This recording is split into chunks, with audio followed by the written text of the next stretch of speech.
Welcome to Creepy Vibes. Today, we're venturing deep into the heart of Texas, where every empty house hides a secret, and being home alone can be the most dangerous place of all. From footsteps echoing in vacant rooms to whispers spilling through silent phones, get ready for 20 of the most chilling true stories of being home alone in Texas. That will make you question what's real and what's lurking just beyond the walls. But before we begin, here's something strange. Most viewers make one huge mistake: they leave without subscribing. And by doing so, they miss out on the creepiest, spine-tingling tales that only the bravest dare to hear. Don't be one of them. Hit that subscribe button now, because tonight's just the beginning, and the terror waiting in these empty rooms is far from over. So, where are you watching from? And what time is it there? Let me know in the comments, because here, your house is never truly empty and the horror is waiting to unfold. Now let's dive into the darkness. I moved into the little two-story on the outskirts of Midland because it was cheap and close enough to the rigs that I wasn't spending half my paycheck on gas. Nights here fall hard and fast, the world beyond your windows turning to black velvet, pierced only by distant flare stacks and the hum of sleeping oil pumps. I was lightheaded from the 16-hour shift that finally ended around 10. I showered, ate a stale sandwich, and collapsed into bed at midnight. My dreams were blurry, a mess of shifting shapes and distant laughter, until the doorbell cut through. Them at exactly 2:13 a.m. once, twice, slow and deliberate. My heart jerked me upright. There's no bell on the back door. I froze listening. Nothing but the drone of the pumps and the burring wind. I stumbled into the hall, flipped on the porch light, peered through the peephole. Empty. Not even footprints. In the dust. Dismissing it as a wiring glitch, I reset the breaker and crawled back under the covers, waiting for sleep to swallow me again. It didn't. For the next 3 nights, it happened again. 2:13 a.m., 2 rings, a pause, then a third. By the 4th night, I had coffee in one hand and the pistol from my bedside drawer in the other when I walked into the gloom behind the house. The patch light over the door glowed blue, but there was nothing. No driveway, no empty beer cans, no shadows except my own. Just silence dropping like lead. When I pressed my palm against the cold metal of the deadbolt, I felt something shift inside me, like a pulse. I started sleeping in the living room. I kept the TV on until after 3. I Googled Midland hauntings on my phone. Nothing. A lone post about a kid who fell down a well behind these houses in '57. A long-forgotten story about a 6-year-old named Tommy Crawford who vanished in the crawl space, never found. Some locals said, as the rumor went, that on clear nights you could hear him calling for help. I laughed it off. Then, on the 7th night, just before 2:13, the wind died completely. My phone battery winked out. My old screen TV flickered and died, and the bell rang 3 times from the back door. Only it wasn't the tinny electronic chime, it was a low, muffled thud, like brass striking wood. I knelt in the dark, staring at the inside of the door, and saw it. A little brass knocker, in the shape of a child's hand, nailed to the panel. Tiny, perfect, and smeared with fresh mud. My breath caught in my chest. I couldn't remember ever seeing it there. I smashed the glass out of the doorknob, shoved inside, and scrambled into the yard. The wind roared back, the oil pumps chattering. On. The knocker lay in the dust at my feet. I picked it up cold, damp, and still covered in mud. At that moment, the timestamp on my dead phone lit up, blinking 2:13 a.m. My blood ran ice cold. I dropped the knocker and ran. I didn't stop until I reached the main road, long past dawn's first pale gold. Weeks later, I found the knocker on my kitchen table. Bullets I'd fired into the front living room wall weren't there. The trail of mud was gone. My phone showed 2:13 a.m. again, a fresh voicemail that played only static, and beneath it, a child's soft laughter. I moved out the next day. Now sometimes when I close my eyes too hard in some cheap motel in Odessa, I swear I hear a single knock at the back door at exactly 2:13 a.m., and somewhere deep inside, I know I'll never escape the sound. Lightning cleaves the sky above Beaumont, throwing jagged silver fingers across the tired stucco rooftops and turning the narrow streets into rivers of roiling water. Carter Morgan sits alone in his living room, a tall glass of bourbon half forgotten. On the coffee table, watching the Weather Channel flicker in the gloom. The wind thrashes against his windows, rattling the panes like fingernails on bone, and somewhere in the distance a siren wails, half drowned by the fury of the storm. His eyes are red from hours of staring at the screen, tracking the swirling radar loops that promise more than just heavy rain. They promise something darker. He leans forward as Jim Cantor's face dissolves in static, the familiar harbinger of storms replaced by that unsettling hiss. The picture jumps, pixelates, then coalesces into a pale countenance pressed close to the lens. Its eyes are nothing but black pits, its mouth a slack scream of despair and rage. Carter's throat seizes when the lips move, forming words that ought to be impossible. His own name echoes through the room, threaded on that terrible howl. Carter Morgan. Electricity arcs across the screen, plunging the room into utter darkness. His heart hammers against his ribs while he fumbles for the remote, flips the channel back to regular programming, but it's gone. The familiar blinking storm tracker has been replaced by emptiness. The screen is empty, save for a smear of white that pulses in the center like a dying heartbeat. Beyond the blackout, he hears heavy breathing, as though someone stands just behind him. He whirls, but the room is empty. The bourbon glass lies shattered on the floor, amber shards glinting in the broken lamplight, but the taste of alcohol lingers at the back of his tongue. Carter scrambles to his feet, ankles slick on the spilled liquor, and crosses to the window. The blinds twitch in the hurricane winds, and through the gaps he can just make out the swollen Sabine River, its muddy current racing toward town as though hungry for lives and souls. He turns back toward the TV only to find the face returned, frozen in the static, eyes boring through him. Behind it, the forecast map is faintly visible, a red blob ticking closer to Beaumont, the official line cursor hovering on his own street address. Carter's blood runs cold. He stands there motionless, breath caught until the storm cuts power again, hurling him into pitch black. The only light comes from the flickering glow of his phone screen, displaying a single notification, missed call from unknown. He taps at it, pancreas spiking with dread, but no voicemail waits. Instead, another alert. SMS received. The message window opens itself. Look outside. His fingers tremble as he swipes, and the text bleeds together into one final instruction. Come outside, Carter. A crash echoes from the kitchen, shattering the fragile peace. Carter grips the phone like a lifeline, inching toward the doorway. Every nerve in his body screams to run, but curiosity and terror hold him rooted. He flicks on the flashlight app and steps into the hallway, the beam cutting through dusty shadows. Family photos line the walls, smiling faces forever frozen. In happier times, but now they seem distorted, grinning with some unseen malice. He passes the framed snapshot of his late wife, her warm eyes now uncanny in the strobe of the lightning beyond the window. He reaches the kitchen and freezes. The back door stands ajar, wind-driven rain sluicing into the room, pooling on the linoleum like blood.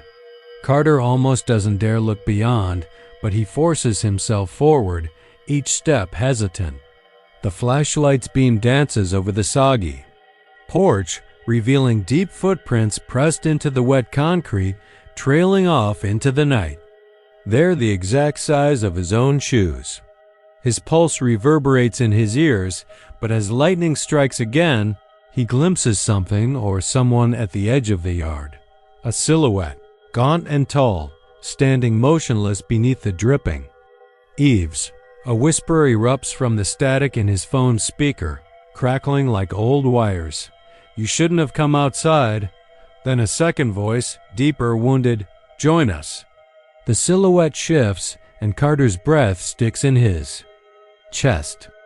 He squints as the shape steps forward. A man's face, fractured and flickering like broken glass. The eyes? They're dead. No pupils, no whites, just hollows that ooze darkness. And yet, they fix on Carter as the storm seems to pause, the wind dropping to a sinister lull. He stumbles back, heading for the living room, the door slamming shut behind him with a force that rattles the walls. The TV springs back to life on its own, the forecast map grainy but recognizable. Cantor's voice crackles through one last time. "Tornado touchdown imminent. Seek shelter now." Then the screen goes silent, showing only Carter's face. Staring back at him, drenched in sweat, eyes wide with disbelief. The reflection smears as static crawls across the glass, and that same face emerges, lips peeling back in a grin of bone. Carter's phone vibrates violently, dropping to the floor. Open on the lock screen is a picture of his own house, taken from above, a tiny red dot marking the front porch. Behind that dot is a blurry figure, arms stretched toward the door, head tilted at an impossible angle. His pulse seizes again. He slumps against the wall, sliding down until he's seated on the carpet, head spinning. The thunder cracks so hard it sounds like the sky has split open. The lamps flicker back on, forcing the darkness into corners but failing to dispel the dread that clings to the air. Carter rubs his eyes, willing the hallucination to evaporate like morning mist. He peers at the TV. The screen shows the local forecast, rain and wind icons spinning in soothing blue and gray. The voice of the meteorologist floats out calm and professional. "We expect the worst of the storm to hit around midnight. Stay safe, Beaumont." The clock in the corner reads 2:14 a.m. Carter exhales, a shuddering breath, and stands. He crosses to the window and calls out, voice cracking, "Who's there?" Nothing but the rain. He watches the swirling deluge outside, trying to believe it's all an elaborate trick of exhaustion and fear. But as he turns away, the reflection in the glass stops him cold. He's not alone. Behind him, standing in his living room, is the figure from the static. Lips peeled back, eyes empty, its mouth opening, jaw unhinging in a silent scream. Carter whirls to face it, pounding his fist against the glass. The apparition flickers like a dead bulb, then solidifies, its hand reaching for him. Every instinct screams to fight, but his muscles won't obey. The thing steps forward, crossing the threshold into the room without opening the door. The lightning outside gives one final flash, illuminating the creature's face so that Carter can see, for a heartbeat, a memory he'd buried. His own face, twisted in horror as he pressed the button on the microwave to heat his wife's frozen dinner the night she vanished.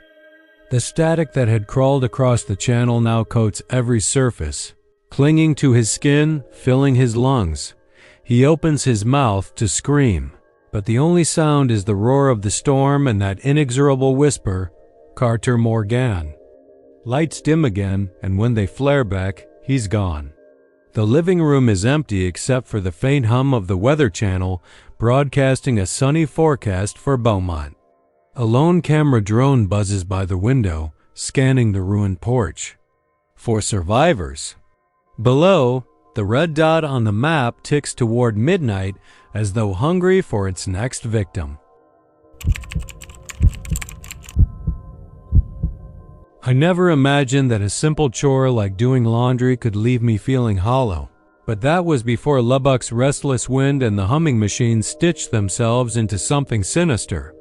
I'd moved into the cheap stucco complex on 19th Street because it was close to campus and cheaper than most places.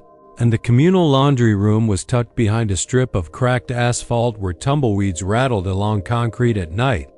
It was one of those windowless little boxes for coin-operated washers, 3 dryers, a folding table stained with someone else's forgotten sorrow. The lone fluorescent fixture overhead buzzed so loudly it sounded like distant thunder, and the air smelled of detergent and old sweat. It was well past midnight when I shuffled in, arms loaded with my week's worth of clothes, my footsteps echoing through empty hallways.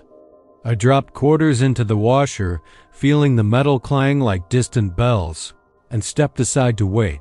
That's when I saw it, a tall, human-shaped smear pressed against the frosted glass of the narrow door.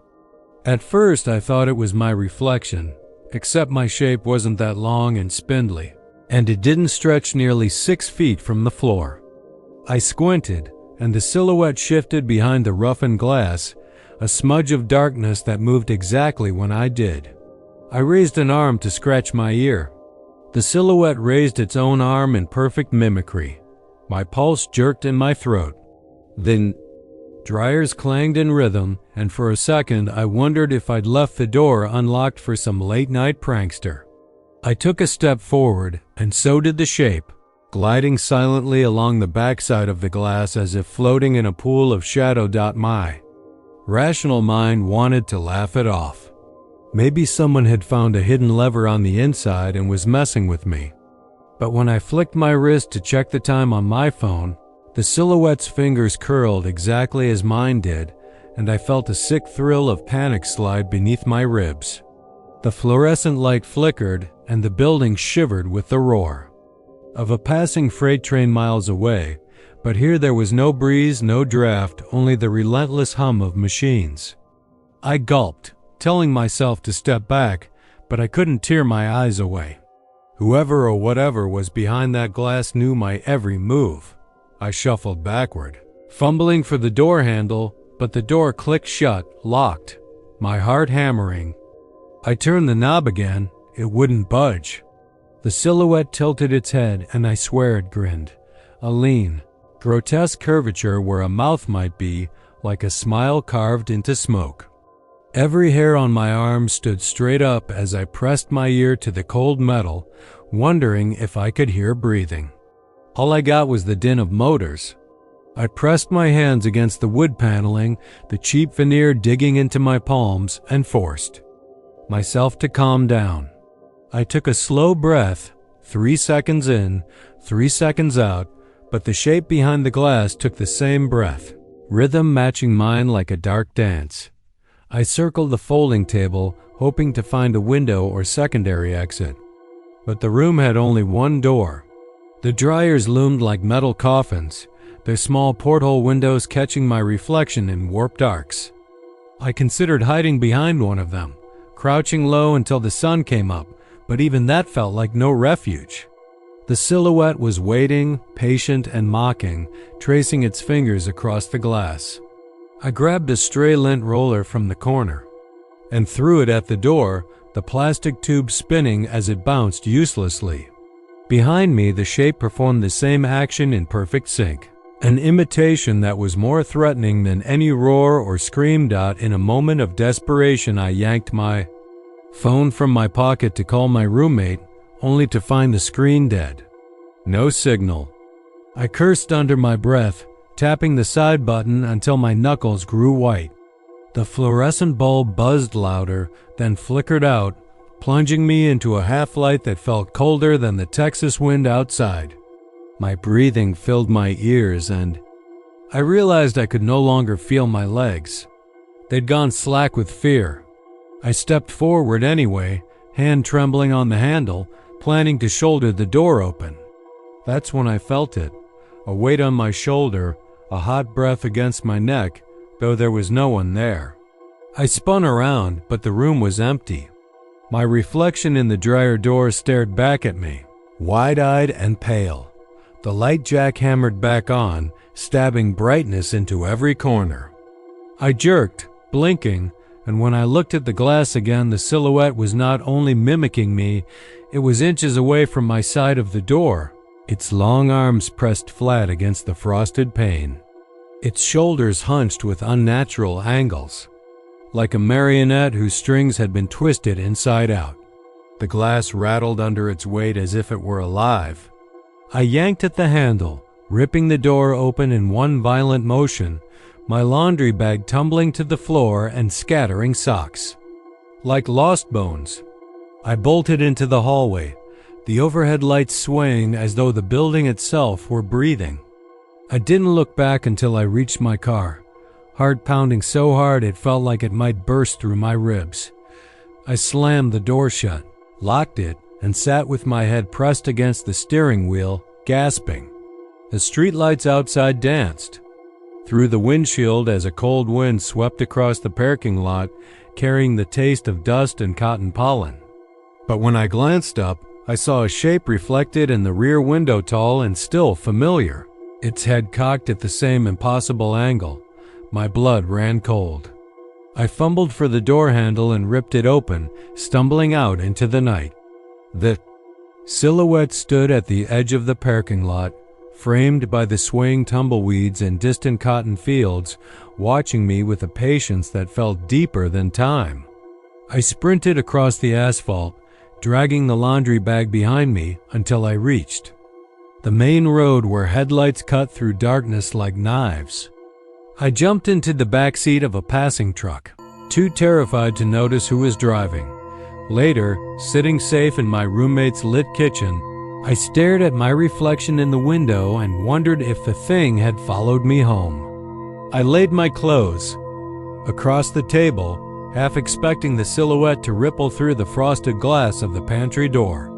I forced myself to wash my hands, watching droplets sparkle down the sink, and convinced myself it was over. But every time I closed my eyes that night, I saw that lanky form in the laundry room door, grinning and copying every twitch and breath, waiting for me to return. And I knew, with the dread I could taste in my mouth, that it would be there behind. Any frosted glass ready to mimic the one thing it couldn't imitate, my will to escape. Heat hung heavy across the limestone porch as I unlocked the front door and stepped inside the cottage, the sticky air clinging to my skin like a warning. The sun had already slipped behind the hills, leaving the hill country sky bruised and darkening, and the windows rattled under a rising wind that carried the scent of mesquite and earth. Inside, the wooden floorboards creaked beneath my boots, and a single bare bulb in the hallway flickered as if it resented being asked to remain lit after all these years. I had come here to escape the city's relentless hum, to find solace in solitude, but what greeted me felt more like a threat than a refuge. The hush was absolute, broken only by the thrum of distant cicadas and the soft sigh of the house settling. I crossed the threshold and slammed the door, the snap echoing down the long corridor as dust motes danced in the pale swell of lamplight. My bags lay scattered by the stairs, and I could feel the cottage's hollow heartbeat beneath my feet, pulsing through the floorboards, telling me I was not alone. I had heard rumors about this place, old gossip whispered in the general store about a child who vanished one night, lost beneath the house in a crawl space too small for rescue, but I dismissed it as countryside folklore. When I signed the lease and paid in cash, the realtor's eyes flicked away, her lips tightening for a heartbeat before she offered a brittle smile. She handed me the keys and said quietly, "Mind the crawl space," then hurried off as though told by the very shadows she just warned me about. At the time, it struck me as peculiar, but not ominous. Now, standing here in the dusk, I wondered what secrets lay buried in the soil beneath these walls. I carried a flashlight into the living room and flicked it on, its beam carving a path through gloom. The room was sparsely furnished. A sagging floral couch, a rickety coffee table scarred by years of spilled glasses, and a mantel draped with dusty photographs. I swept the beam across one frame and froze. A small boy, kneeling on the porch, stared at the camera with eyes too wide for his face, hands pressed flat to his thighs. His mouth was set in a smile that looked more like a plea. I blinked and the flashlight trembled in my grip. The dust coating the floorboard at my feet caught up in the light, revealing an odd cluster of paw prints and tiny handprints pressed in the soft wood. I knelt to inspect them, breath shallow, fingers brushing the faded indentations that trailed toward a dark corner. A narrow door, low to the ground and hinged on thick iron bolts, led downward. Beneath it lay the crawl space, the place the realtor had implored me to mind. My heart hammered as I stood, resisting the pull of that hidden threshold. The floorboard beneath the hatch felt warmer than the rest of the room, as if something inside had been lying against it, breathing. I shone the flashlight at the hatch, the beam wobbling. The wood was chipped around the edges, and the latch was rusted, left over from a time when the cottage had seen families rather than renters. I snapped the latch open with a metallic groan that echoed down into the darkness. A stale current of terrant. Air rose from the crawl space, heavy with the scent of damp earth and rot. I knelt again and shone the beam into the opening, revealing a tight tunnel supported by wooden beams. My stomach churned.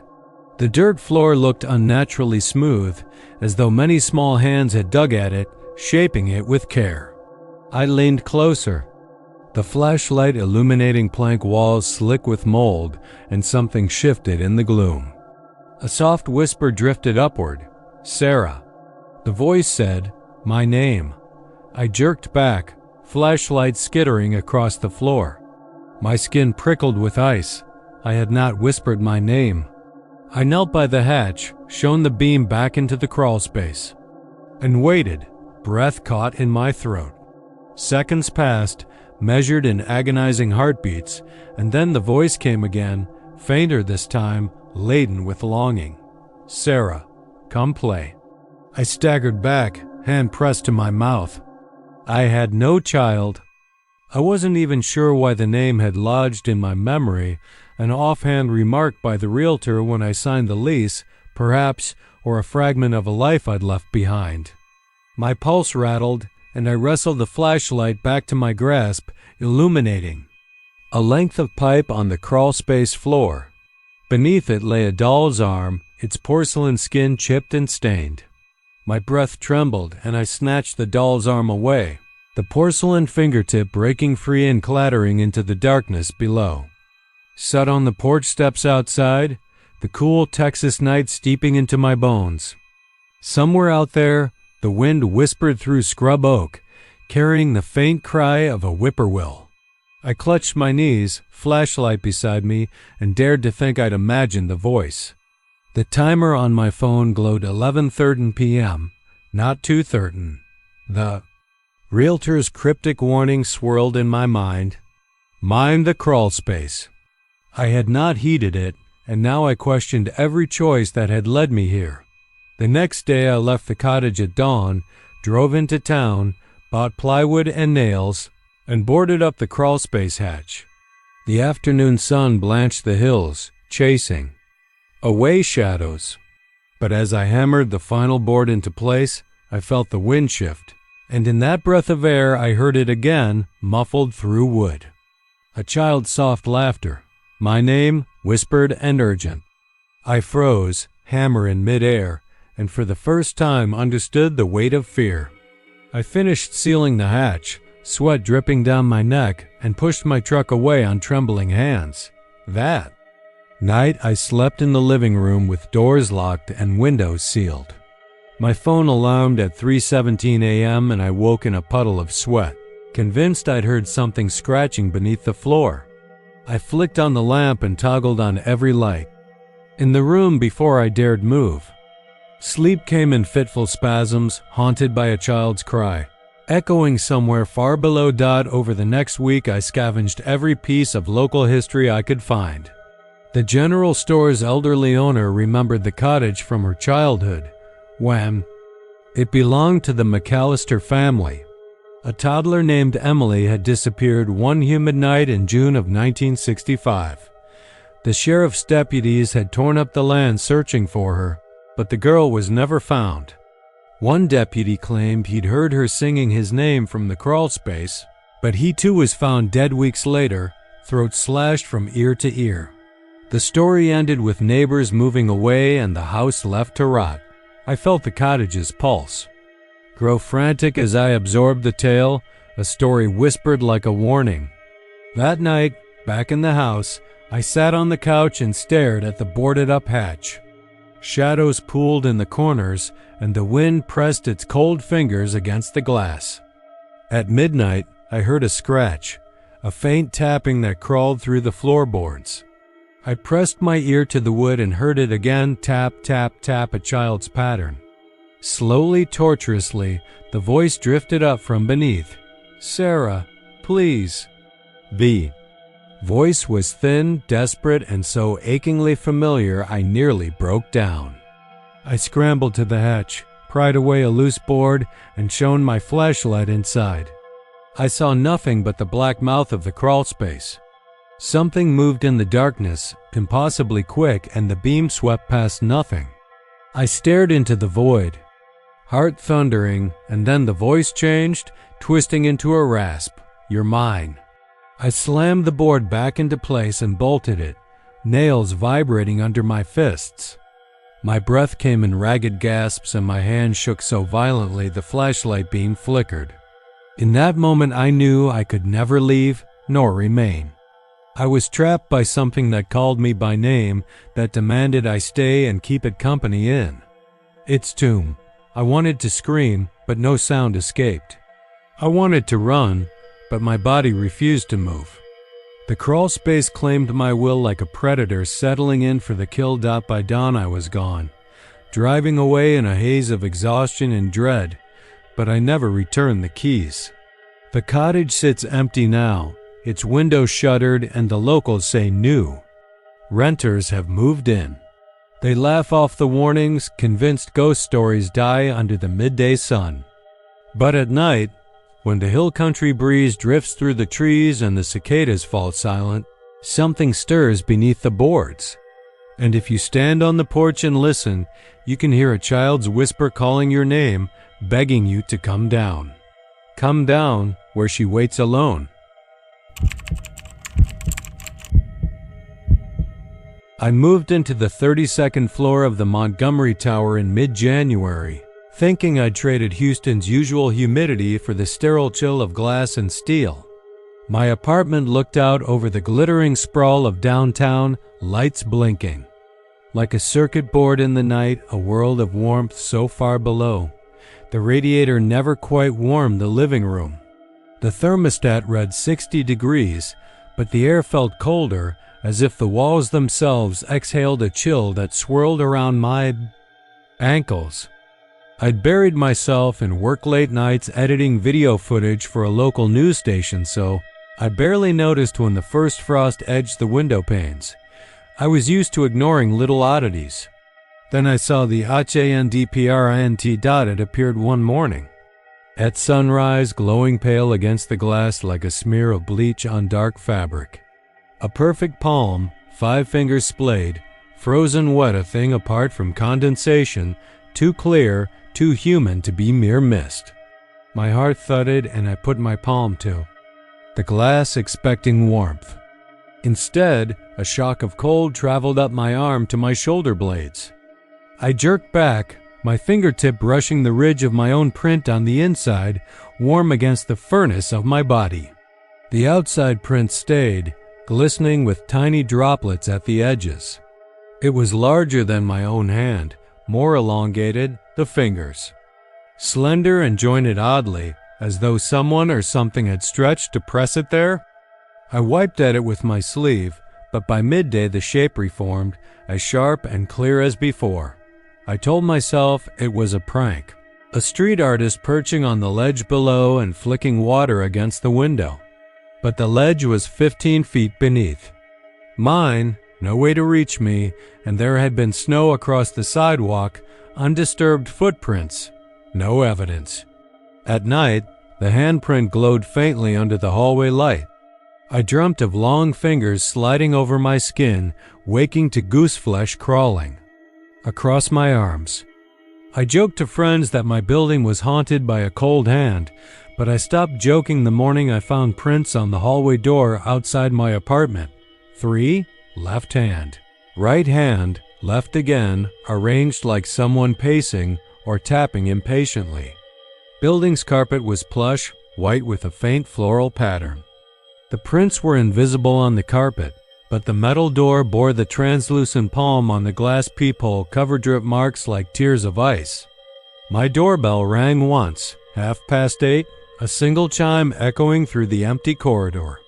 When I opened the door, there was nothing but my reflection, widened eyes staring back. I stepped into the hall, nerves humming a low electric crackle. The handprint on the peephole was gone until I looked at my own palm and saw wetness there, cold and slick. That night, sleep left me hammering my pillow for warmth.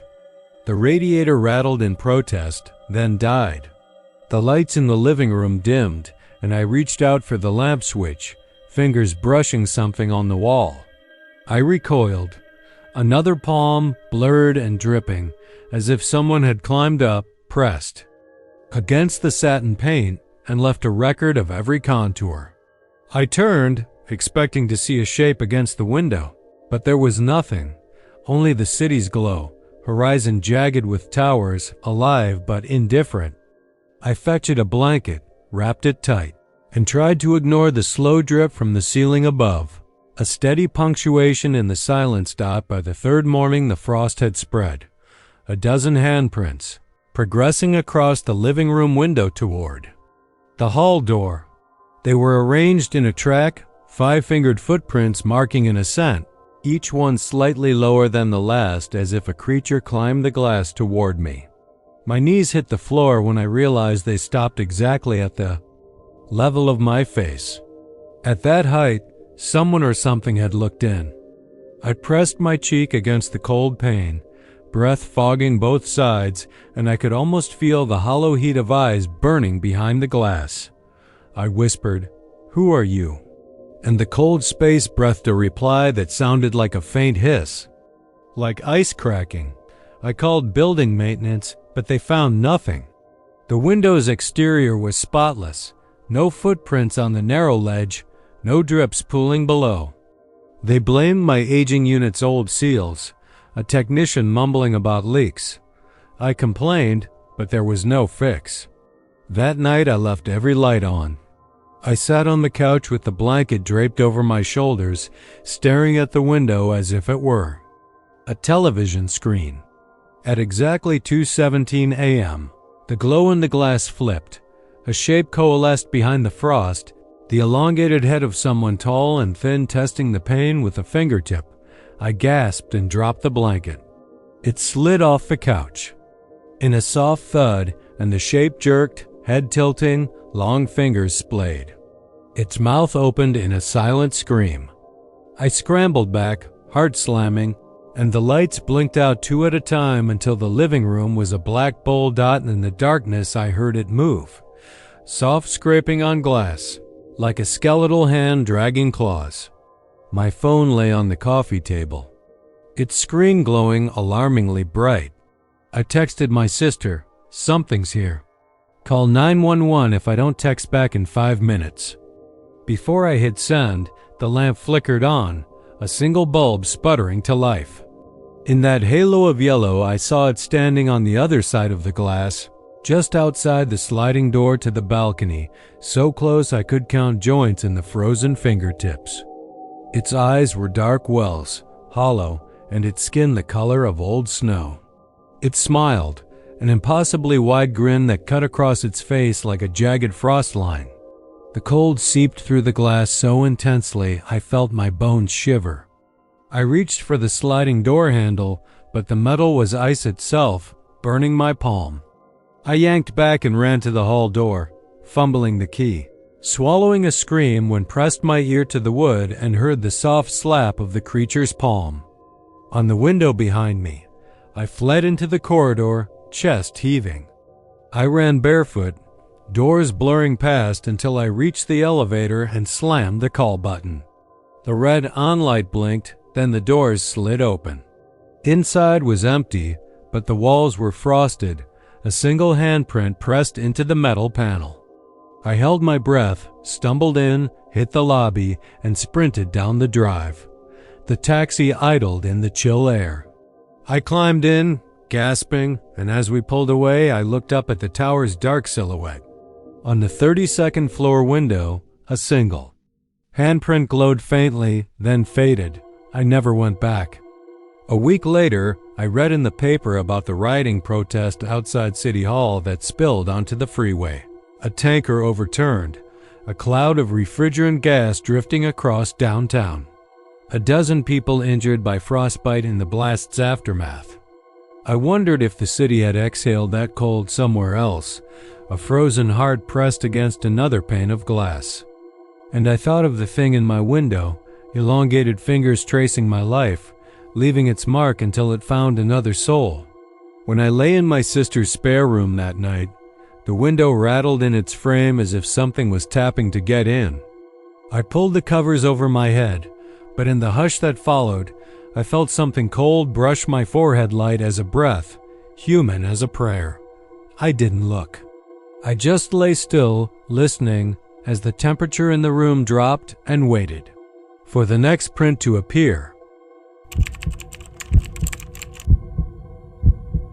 I moved into the old brick bungalow on the near south side of San Antonio in mid-August, when the air hung thick as syrup and the cicadas hammered their hollow chorus against the shutters. The neighborhood was quiet at night, the hum of the river. Watt miles away, the only sound the occasional rumble of a passing freight train on the Union Pacific line. My phone was old, a hand-me-down flip model that I kept in my bedroom, tucked beside a stack of paperbacks and a half-empty bottle of bourbon. I'd been alone in this city for nearly a year, working nights at a 24-hour convenience store on Frio Street, drifting through days and a daze of exhaustion and stale coffee. Home was a refuge, an island where I could pretend nothing else mattered. Until the night the phone started ringing. It began just after midnight, when the street lamp outside my window flickered out and the first distant thunderclap rolled across the sky. I was dozing on the sofa, the TV muted, when the handset jumped to life. I woke with a start, heart slamming. I flicked my headlamp on, casting the room in harsh light, and saw the phone screen glinting with an incoming call. It was my own number. My hand shook as I pressed the soft green button. The line clicked alive, but there was only static, a soft hiss that wavered like a dying radio. I held the phone to my ear, expecting yearning for a voice, but there was nothing. Just a low, rasping breath, like someone struggling to exhale behind the wires. Then the line went dead. The time display blinked 12:04 a.m., and for a moment I thought it might have been a prank, some kid playing games.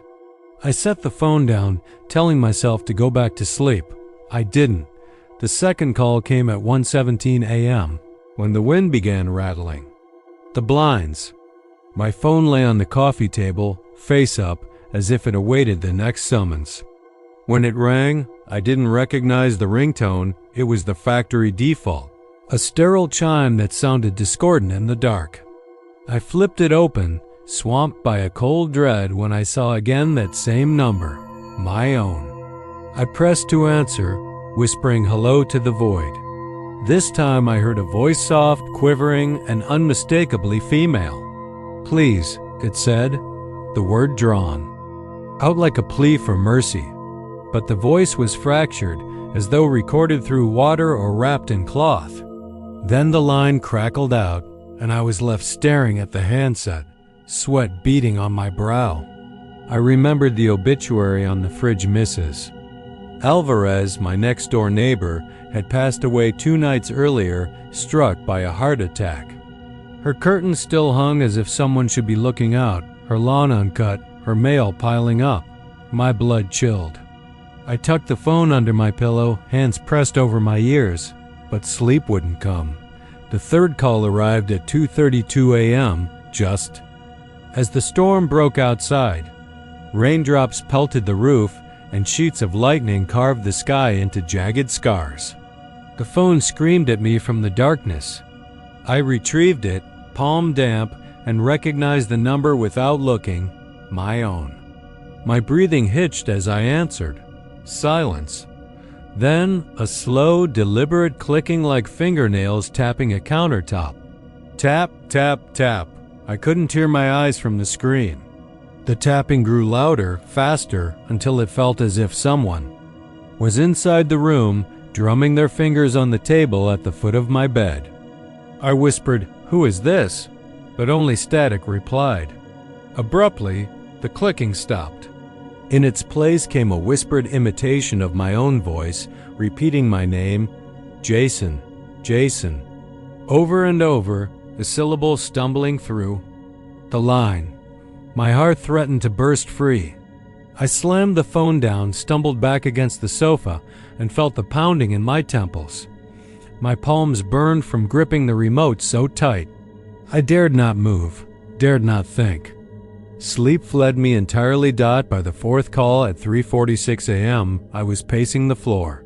The storm's fury reduced to a damp whisper. Each flash of lightning revealed the room's crooked angles and the peeling paint above the door. I snatched the phone.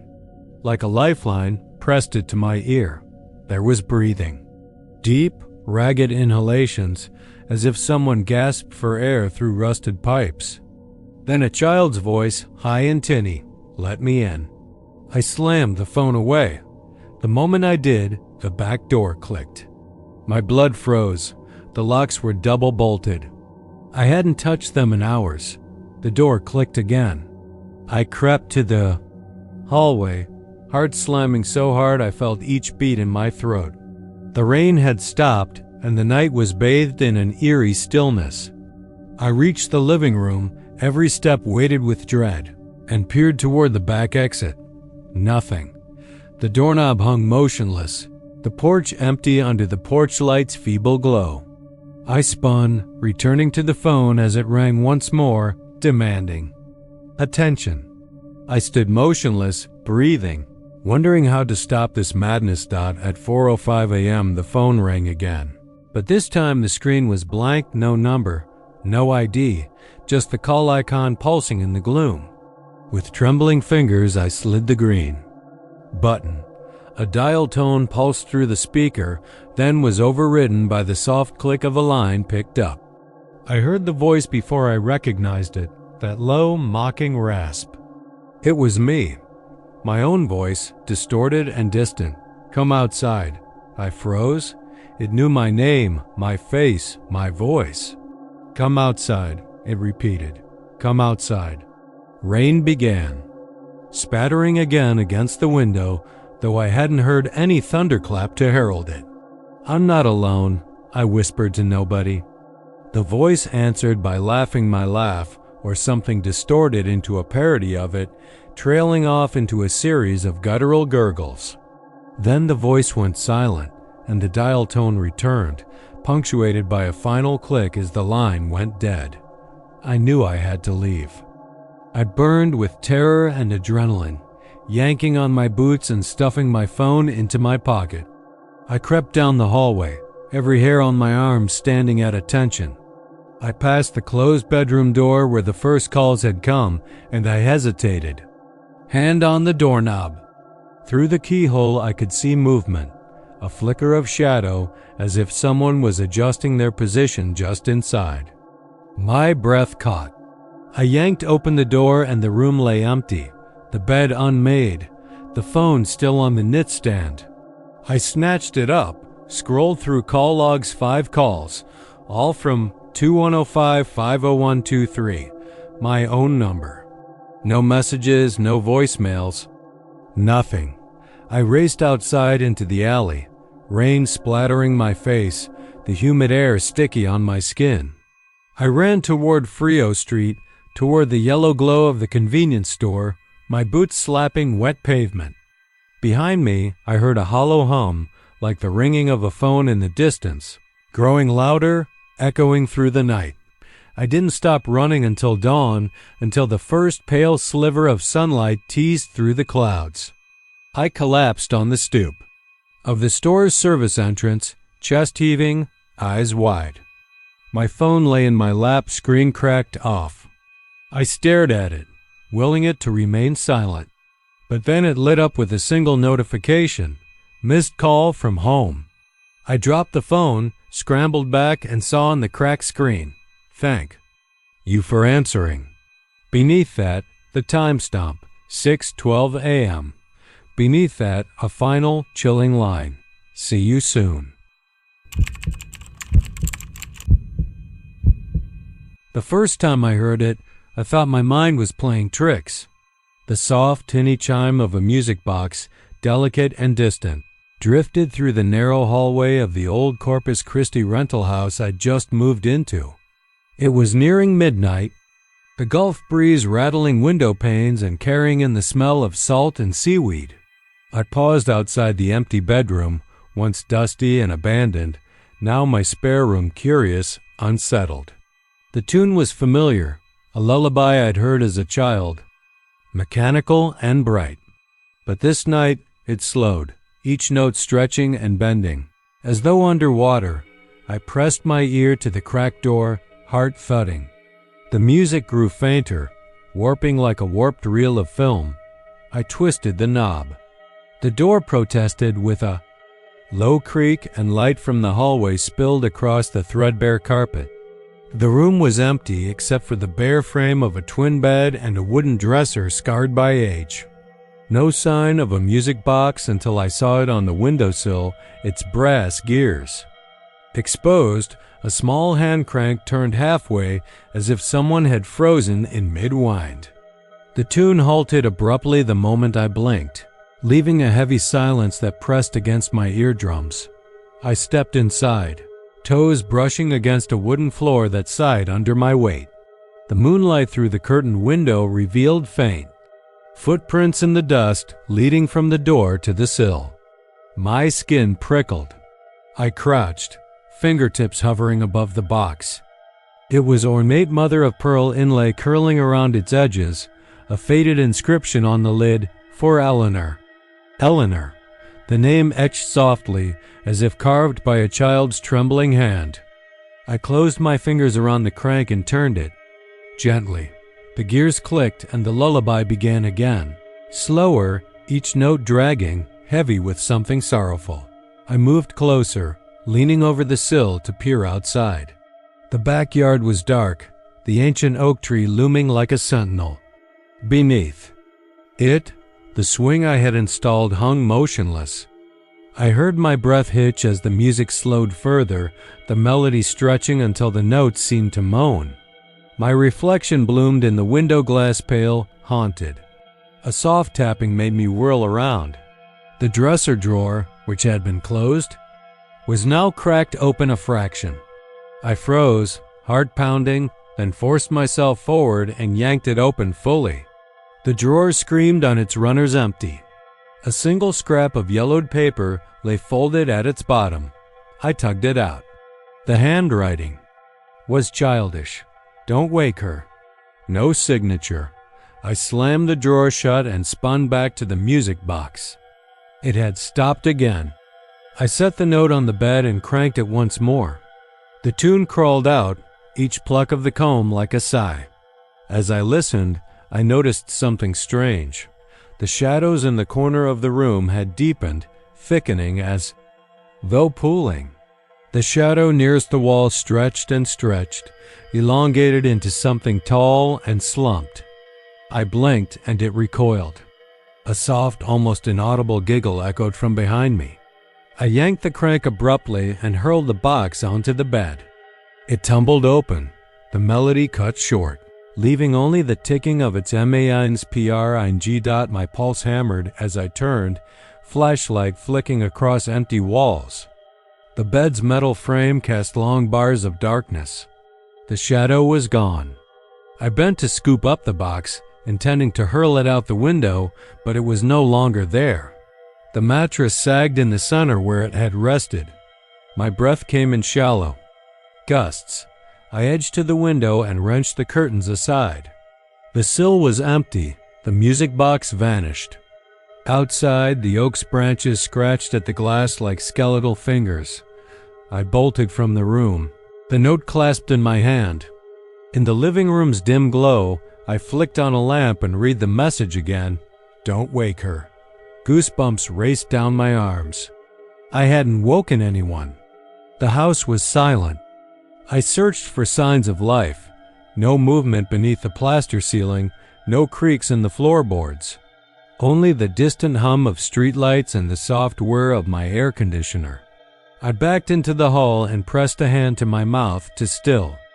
A rising panic. Then, a whisper behind me. Eleanor.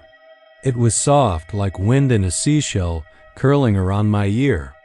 I whirled, flashlight beams stabbing into the darkness, but nothing remained. My breath caught as I realized the name wasn't mine. It was calling to someone. The old rental had belonged to a widow decades ago, rumor said.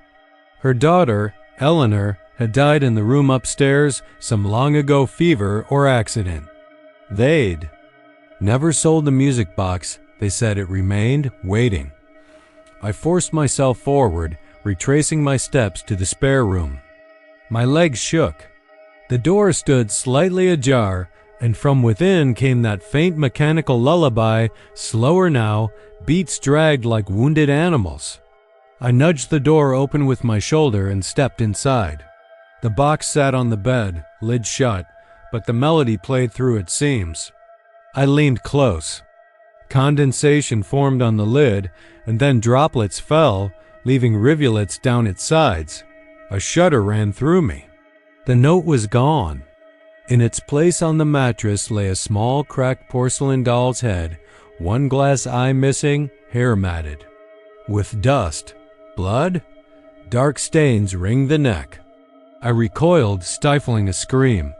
The music slowed to the point of crawling, and then the lid creaked open by itself. Inside, instead of the metal comb, a tiny rib cage of bone lay curled, and at its center, a small tooth yellowed human. The lullaby tinkled once more, each note a lament. I seized the box and hurled it across the room. It landed with a dull thud against the wall, the lid snapping shut. Silence flooded the space, oppressive and total. My heart pounded so loud I thought someone outside would hear. I turned to leave, but the door slammed and locked itself. I jerked the handle, rattled a knob, but it wouldn't budge. Behind me, the mattress dipped as though someone sat upon it. I raised the flashlight and pointed it at the bed. There, in the moonlight, a figure crouched small, hunched, hair tangled.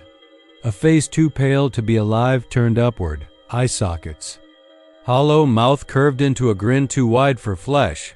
Eleanor? I whispered, voice catching. The thing tilted its head and in a child's voice, cracked and hollow, sang the lullaby. It rose, crooked and jerky, quilt of shadows pooling beneath its feet. The bone tooth from the music box glinted in its hand. It held the tooth out toward me, silent invitation. I backed against the wall, chest heaving. The lullaby slowed further, the last note stretching into a wail that rattled my skull. I found my phone in my pocket and slapped at the screen. The emergency dial, nothing, no signal. The thing began to advance, each step sounding like bone scraping against wood. I squeezed my eyes shut and prayed the dawn would come before. It reached me. When I opened them, the moon had shifted. The room was still. The music box lay on the bed, untouched. I dared not stay. I shoved my shoulder against the door until it cracked open. I fled down the hall, stumbled through the dark house, only stopping when I reached the front door and flung it wide. The Gulf breeze rushed in, salty and alive. Behind me, muffled, the lullaby resumed a faint, distorted echo drifting through the hall. playing slower as if waiting for me to return. At first, it was nothing more than a soft scuffling, a gentle whisper of movement overhead that I convinced myself was just the house settling against the desert night, or perhaps a stray rodent exploring its domain. I'd moved into the bungalow on the east side of El Paso less than a month ago, drawn by its low stucco walls and corrugated tin roof. The way the setting sun splashed crimson across the yard, painting the creosote bushes in otherworldly hues. Inside, the rooms were sparse a worn leather couch, a battered wooden table, a single ceiling fan that chased stale heat in one slow circle above. The attic hatch sat in the hallway ceiling, flush against the weathered plaster, with a simple metal ring. When I pulled it, a folding ladder swung down on rusty hinges. I'd used it only once to store my few boxes of books and old photographs, then pushed it closed and tried to forget about the space above, where dust settled in thick blankets and nothing stirred. That first night I heard it around 2 a.m. The faint scraping of sneakers on old floor joists, the soft sniff of breath against the sheathing. I sat bolt upright in bed, heart hammering, as the sound paused and resumed in uneven strides, as if someone cautious, almost apologetic, was pacing back and forth across the attic floor, tracing an unseen route above my head. The ladder hadn't been pulled down. I'd secured it tight. I lay in the dark, listening until the noise melted away into the hiss of ceiling boards contracting in the dry heat. But sleep abandoned me. By sunrise, I was knotted with that uneasy excitement, my hands trembling as I brewed coffee too strong, black as oil, trying to chase away the chill that had nothing to do with the temperature. I convinced myself it was imagination, that living alone amplified every creak and sigh of a house built 60 years earlier.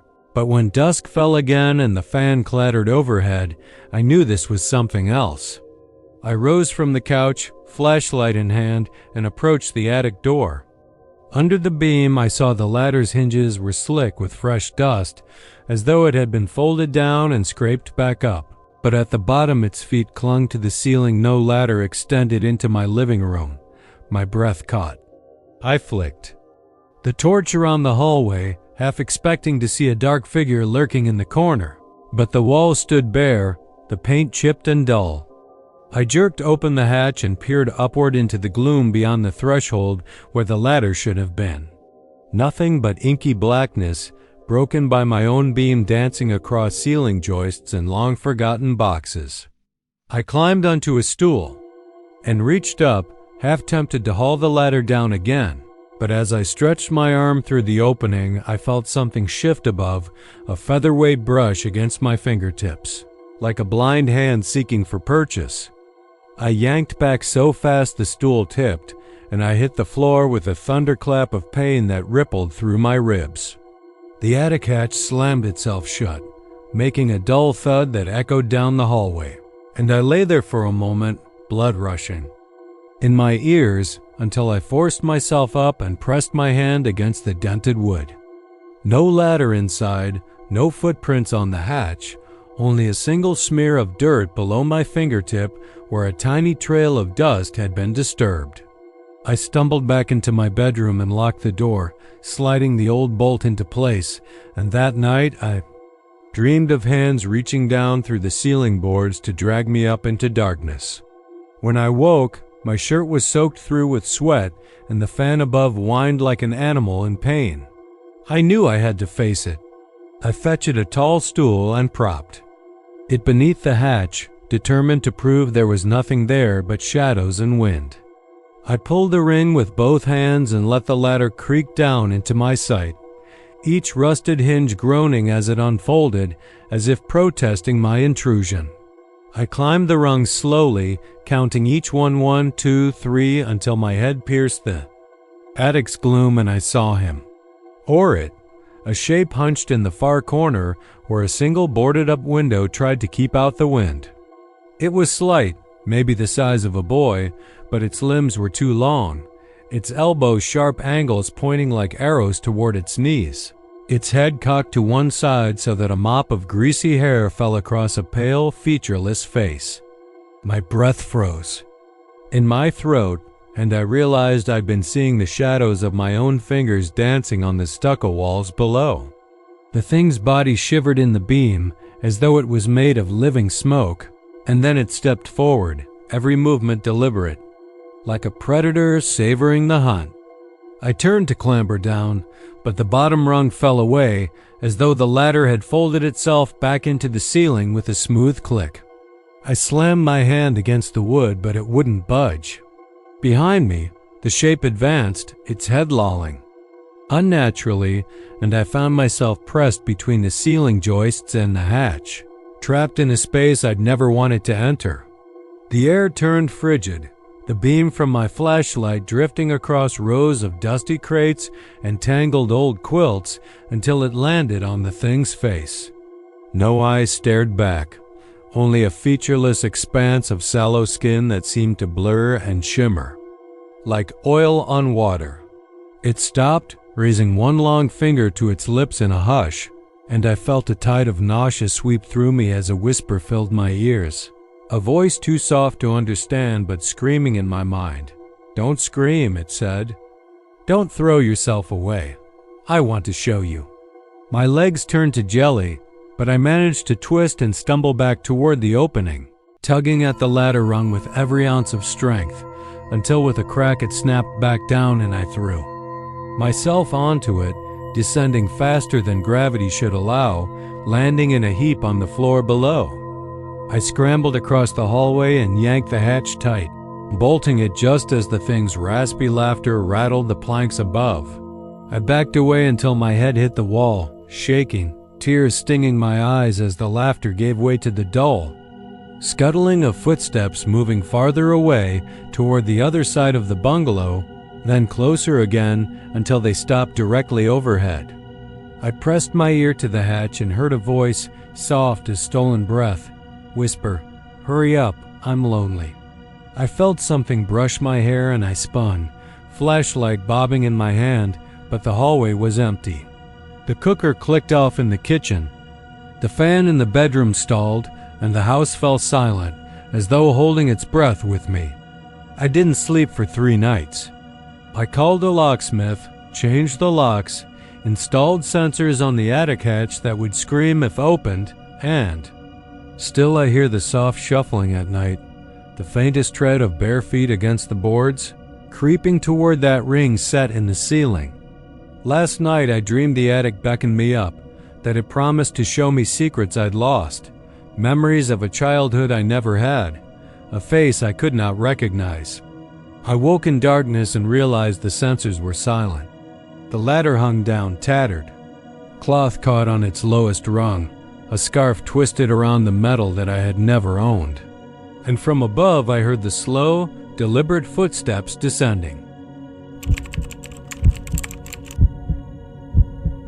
You wake in the heavy hush of a Waco night, the humid air settling over you like a second skin.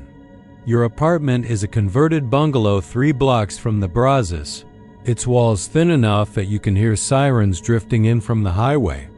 The distant roar of 35 past midnight. Above you, the ceiling fan hums its slow song, blades slicing the stale air in muted rhythm. You lie perfectly still, watching as the fan spins, watching because a part of you suspects you won't sleep again tonight. At first, it seems like nothing more than a trick of the light street lamps cutting through your window. The old brass blades catching their glare and fracturing it into shifting patterns. But then you realize the dark form that stretches across the blades isn't a random shadow. It's shaped like a creature with elongated arms, a torso that arches impossibly, as though something crouches above you, hidden in the ceilings. Dark cavity.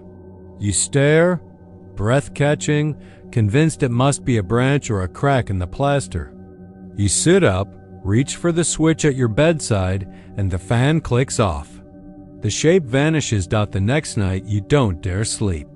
Instead, you prop yourself against your pillows, eyes fixed on the ceiling. At precisely 3:47, the Fan buzzes back to life on its own, no switch, no circuit breaker surge, just the low whir of motors decades old. The blades begin to turn, and the dark shape reappears, tracing itself across each blade like ink spilled on paper.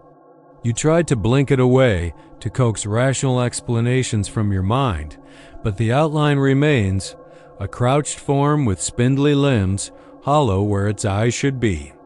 You reach for your phone, zoom the camera on the ceiling, but see only an empty.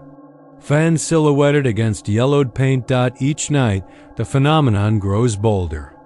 One evening, the shape uncurls its limbs, stretching them out until it seems to crawl across the ceiling, vanishing when it reaches the wall.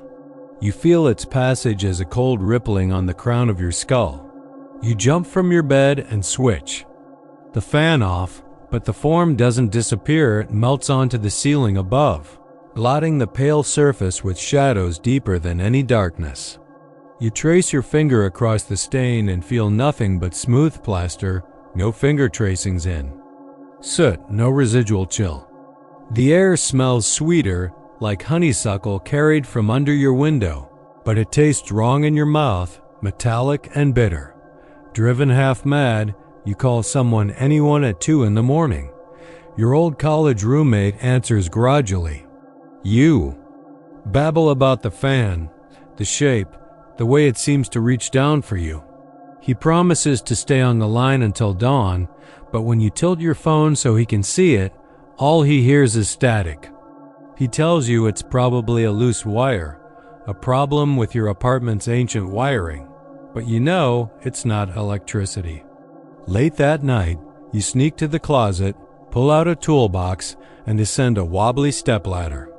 You plan to unscrew the fan, rip it from the ceiling, and cast it out into the alley. You imagine smashing it on the pavement until nothing remains but twisted metal dot as soon as you touch the switch plate. The door slams shut and the room falls into absolute stillness. The fan drops silent and the only sound is your own ragged breathing. You pause, hand trembling on the screwdriver, when suddenly the darkness behind you coalesces.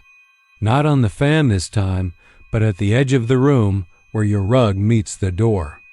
You catch a glimpse of that same silhouette, crouched low, limbs folded like a spider ready to strike. You whirl around, ladder clattering, and your heart hammers against your ribcage. You race down the 4 steps and fling the front door open. Into the warm night, out on the sidewalk, the street lamps pool in golden circles you almost wish you could hide in. Your skin prickles as though something icy still clings to your back. You don't look back, but you hear the hum behind you grow. Louder, as though the fan has followed you outside. The breeze shifts, faintly carrying the rasp of fingers scratching against glass. You dash down the sidewalk toward the neon glow of a 24-hour diner, thighs burning, lungs screaming. You burst through the door, gulp coffee at the counter, insist. The lone waitress called the police, but when officers arrive, you bring them back to your apartment and they find nothing wrong. The fan is still securely mounted, blades pristine. No stains, no blood, no scorch marks, just you wide-eyed and shaking, insisting you saw something. That night, you vow never to return. You pack a bag, drive north toward Dallas before dawn, swearing under your breath, abandoning keys and lease behind. You tell yourself you'll find someplace new, someplace normal, but the memory of that fan haunts you. Months later, you rent a cottage near Louisville Lake and sleep under a cicada chorus. But in the back of your mind, you wait for the crack of a broken ceiling, for the whir of blades that shouldn't have power. You dread the moment you'll look up and see that shape again. And one afternoon, while unpacking, you notice the ceiling fan in your new living room hums to life as if it had overheard your thoughts. Your hands freeze. You stare at it, unthinking, as the blades begin to turn. A hot wind stirs the curtains, yet the air in the room only grows colder. The shadow appears, crouched, limbs folded, a perfect silhouette that stretches and arches across each blade. You can't look away. Your tongue is thick in your mouth, heart pounding raw. This time, when the silhouette uncurls, it draws itself into a standing position and tilts its head, staring directly at you. In that instant, you understand. It is not confined to any fan or any ceiling. It follows you. You take a step back, but the room stretches, grows impossibly vast, and the fan spins faster, a ticking metronome counting down the seconds before. The shape climbs from the blades and steps into your world. It touches the air in your hair, moves behind you so softly you barely register the silence. You try to scream, but the breath won't come. You feel yourself sliding away from the floor toward the blades. The fan blurs overhead as though it were the spinning chamber of a camera shutter, freezing and framing you in its viewfinder. Your feet lift from the ground, and then you see your own shadow projected on the ceiling beside the creature's silhouette. Arms flung wide, legs dangling, a body hanging from the blades. You realize too late that the dark form has traded places with you. You wake the next morning in a puddle of heat-slick sweat, lying face down on the carpet. Your lungs ache and your shirt is torn. You stare up at the ceiling fan still. Number. No click, no shape. The room is bathed in pale sunlight, dust motes drifting like lazy snow. You push yourself to your feet, head pounding. You trace your fingertip over your own cheek and taste salt. Then you feel it, a faint crease in the ceiling paint. You step closer, brush away a patch of peeling plaster, and find the outline of a hand, small, delicate, pressed into the ceiling, fingers splayed wide. Beyond it, darker stains bloom like ink in water. You press your palm to the same spot, and the moment your skin touches the ceiling, a whisper curls in your ear. You're next. The rain came down in sheets, drumming against the window pane so violently that you thought for a moment the glass might shatter. Galveston's old street lamps cast a jaundiced glow through the haze, their halos distorted by rivulets of water.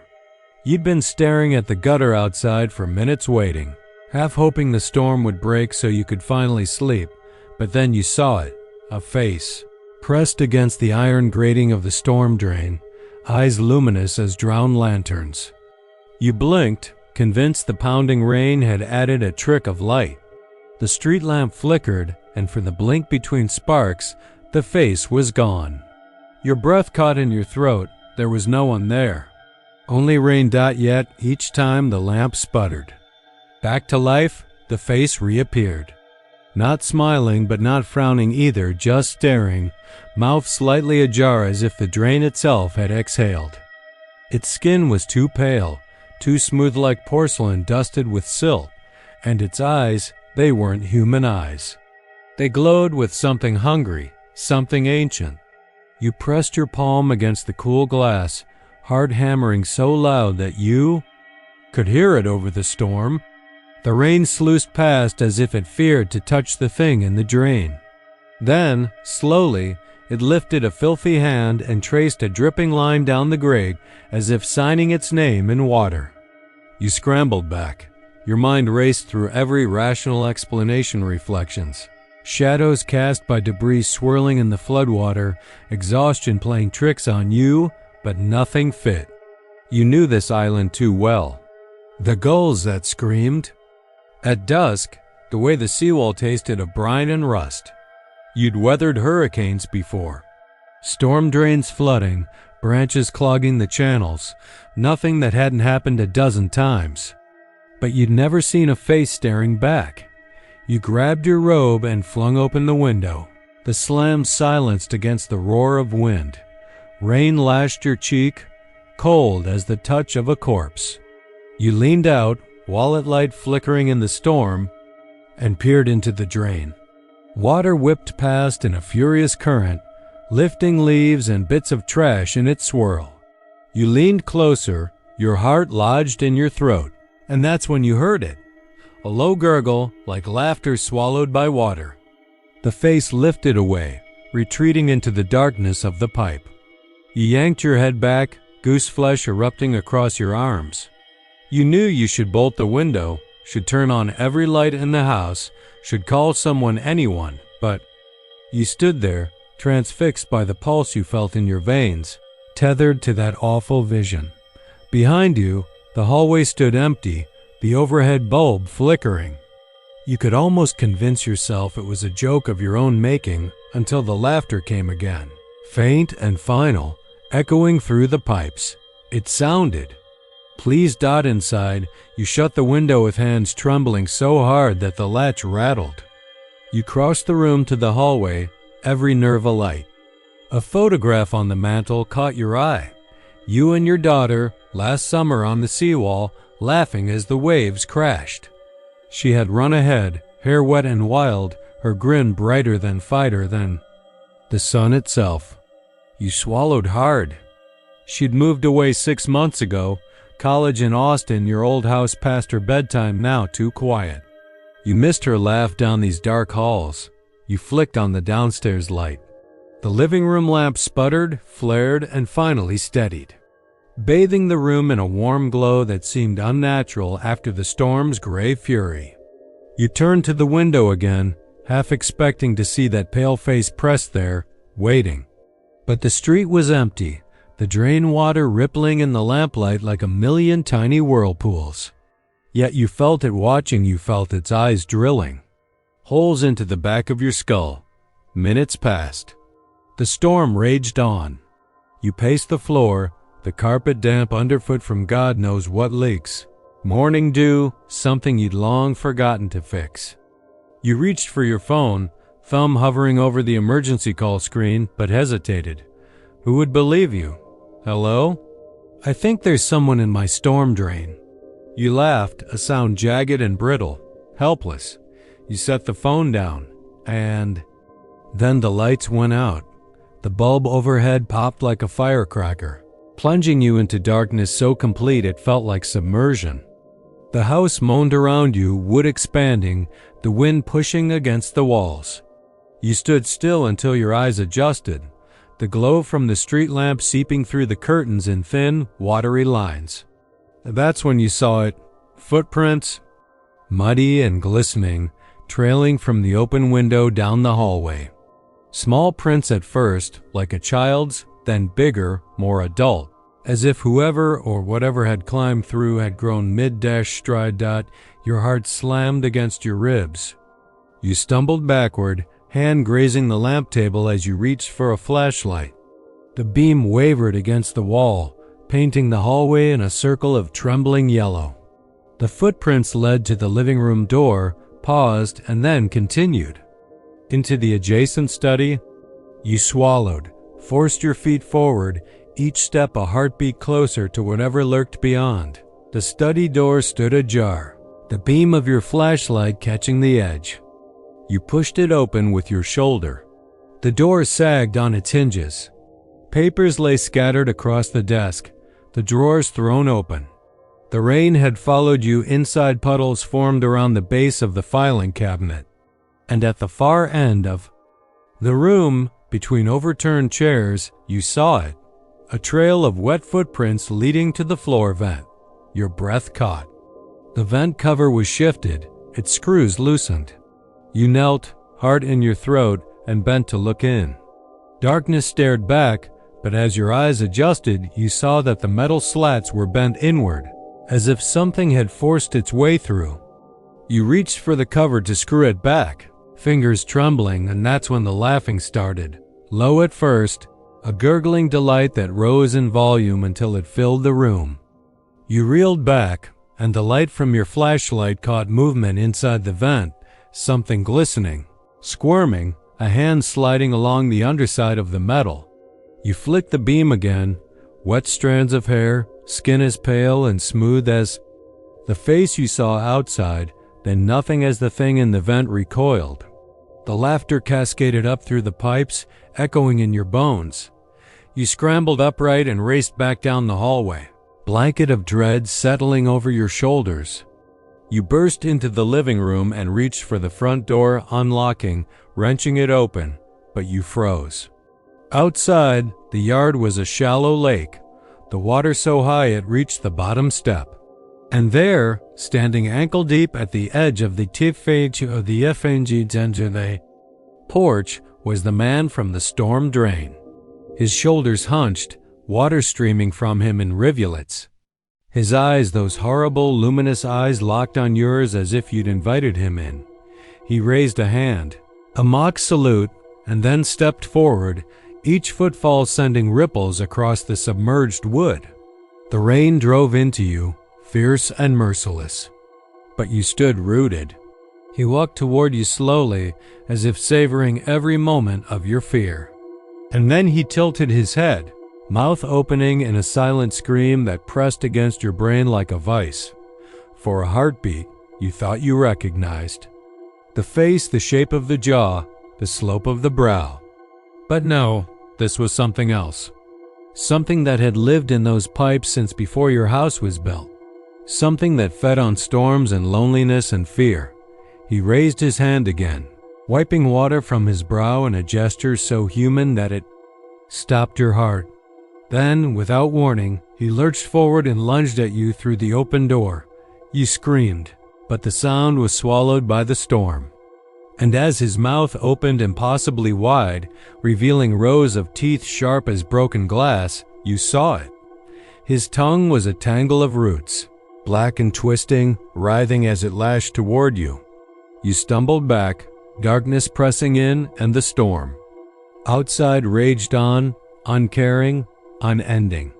The last thing you heard before the world went black was his laughter, echoing through the rafters and the pipes in your very bones, as if the house itself was alive with his malice. When morning came, the rain had stopped. The street lamp's glow was golden in the dawn light. Your front porch was empty, the floodwaters gone as if they'd never been. But in the gutter, half buried beneath leaves, you found a single wet handprint pressed into the metal grate, dripping salt and mud as if bidding you goodbye. I wake to the scratch of cicadas outside my window, their dull drone pressing against the thin glass until it seeps into every corner of my skull. It's nearly dawn in Tyler, and the air feels sticky with the promise of heat. The slow, simmering kind that presses you into your sheets and makes your skin itch. I roll over, sweat cooling on my back, and the outlines of the bathroom door catch the first gray light of morning. I need to pee before I can face another day, staring at blank spreadsheets and half-hearted, small talk in the break room. The hallway floorboards groan beneath my bare feet as I shuffle toward the bathroom. My mother's old roses lean heavy at the window outside, their petals gray with dew. I pause at the mirror right before the light switch and squint at my reflection. My face, puffy from restless sleep, fills the glass. I crack my knuckles, forcing myself to wake up. "Morning," I mutter to my reflection, my voice low. For a long moment, nothing happens.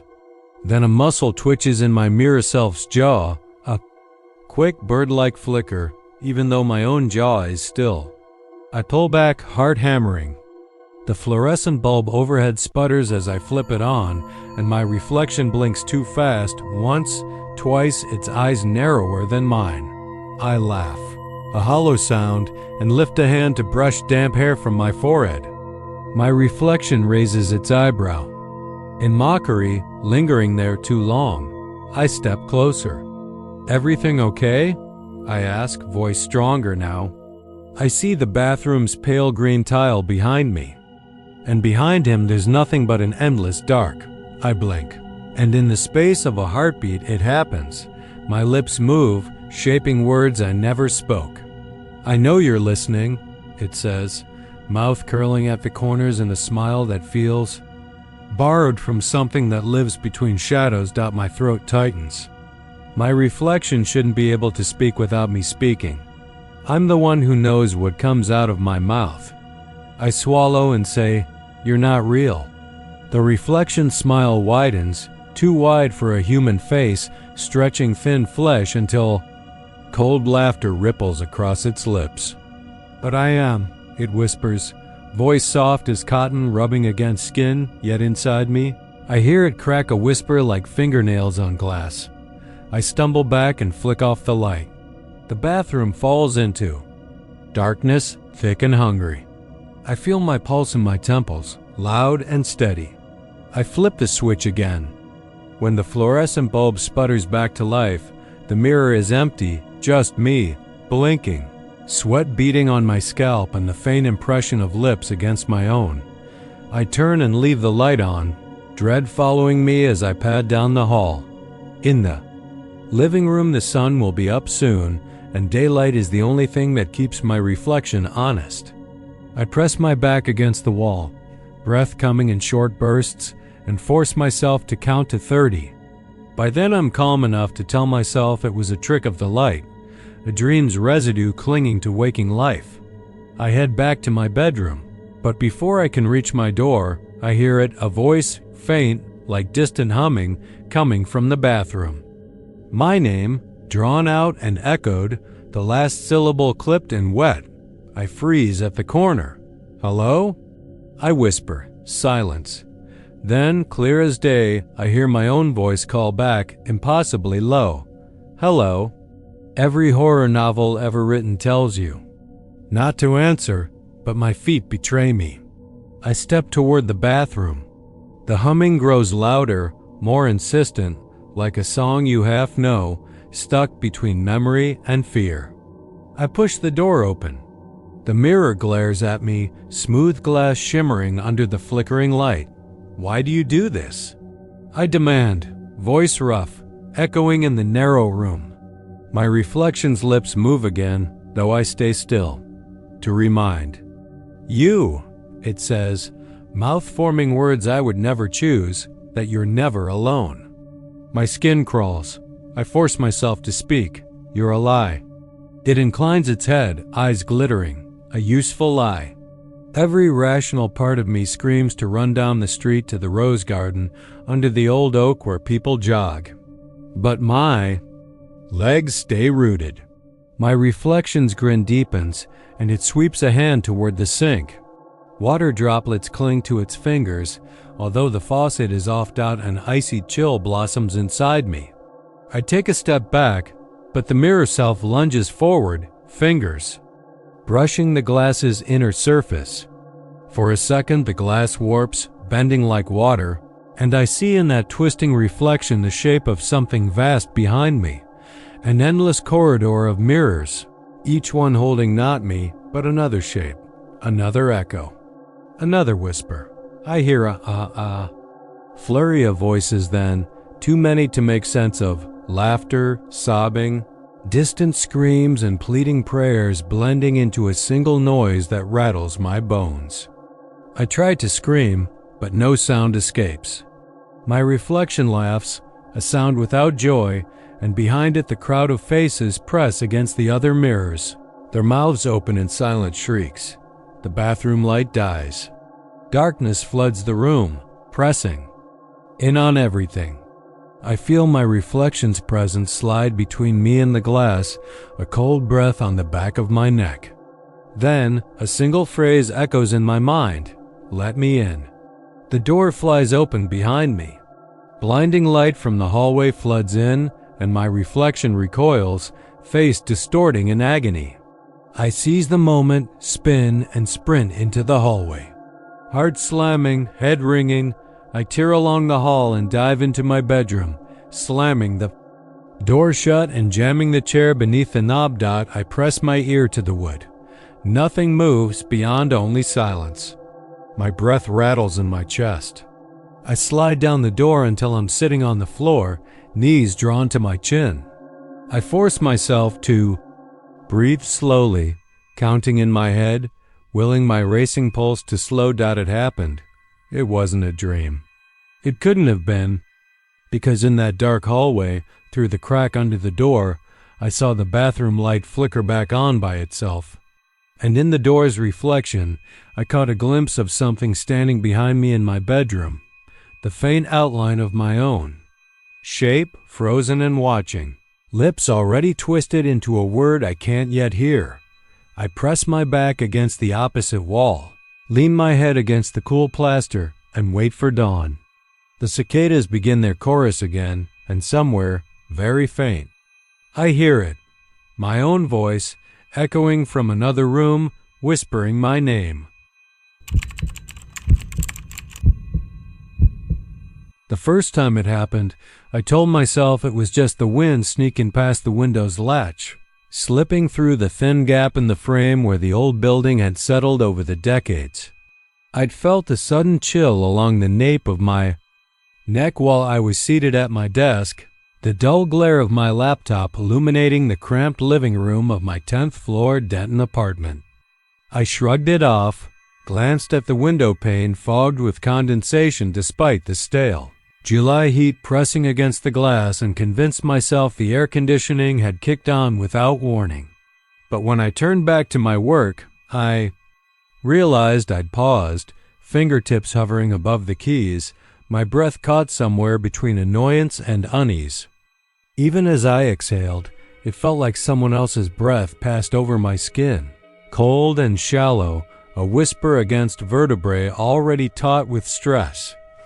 That night I lay in bed under a blanket meant for winter, listening to the distant hum of traffic on Locust Street and the sporadic creaks of the building settling into itself. The furnishings in the room, the lone dresser, the metal-framed bed, the cracked ceiling above the headboard were all arranged just so, lines of sight clear and unobstructed.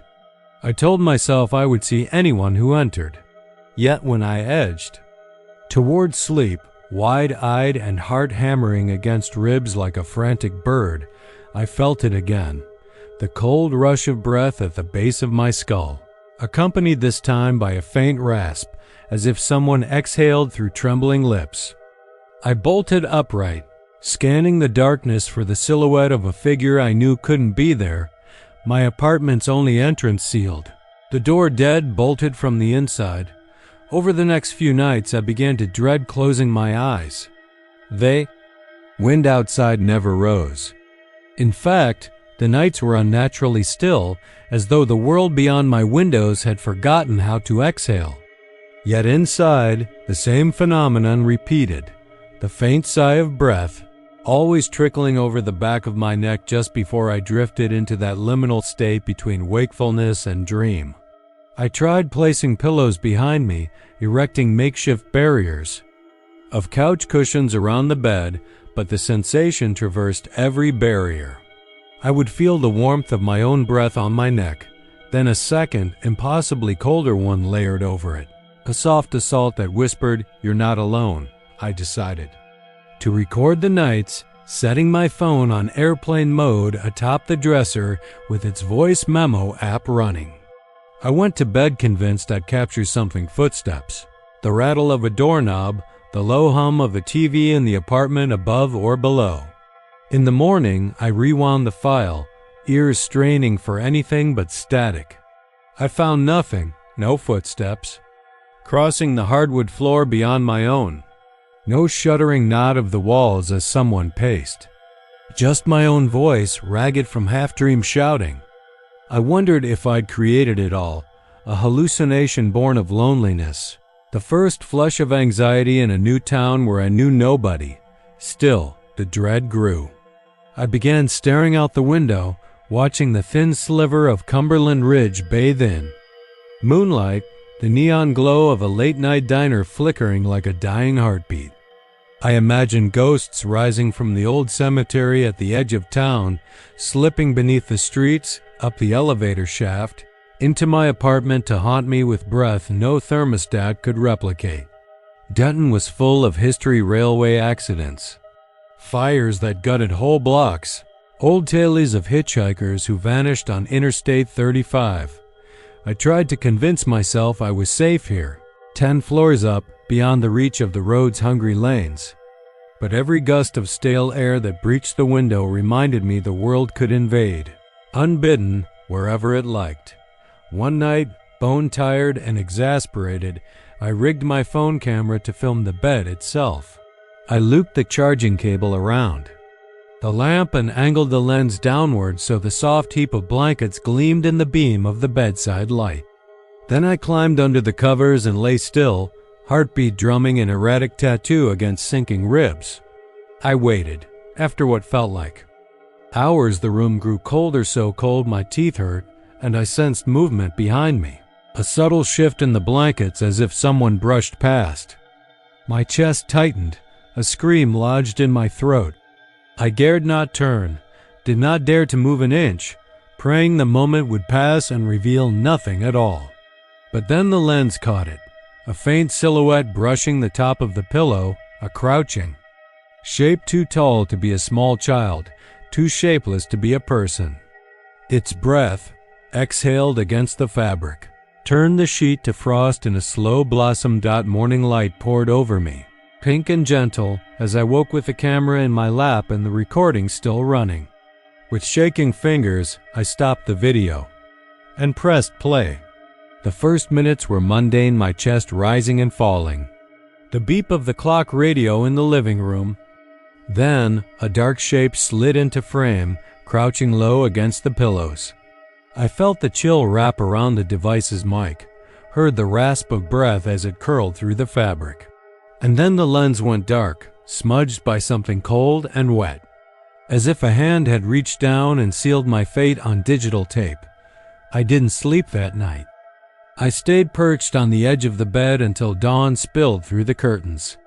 When my phone battery died, I walked to the window, flung it wide, and leaned out over the railing meant only for maintenance workers with harnesses.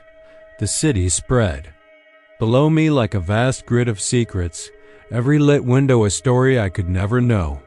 I wondered if the building itself was haunted, its bones soaked through with the whispers of tenants who had killed themselves, fallen accidentally, or simply vanished. The cold breath on my neck suddenly made sense. It was the exhalation of every despairing soul the walls had drunk in, now expelled back into the air. I closed the window and turned my back to the room, vowing to leave the next morning. But too many mornings had already come and gone without escape, rent paid, belongings stowed, life on pause out of fear of the fog that seeped through these walls each night. I needed to see if it would come again, as though I could break its pattern or bargain for mercy.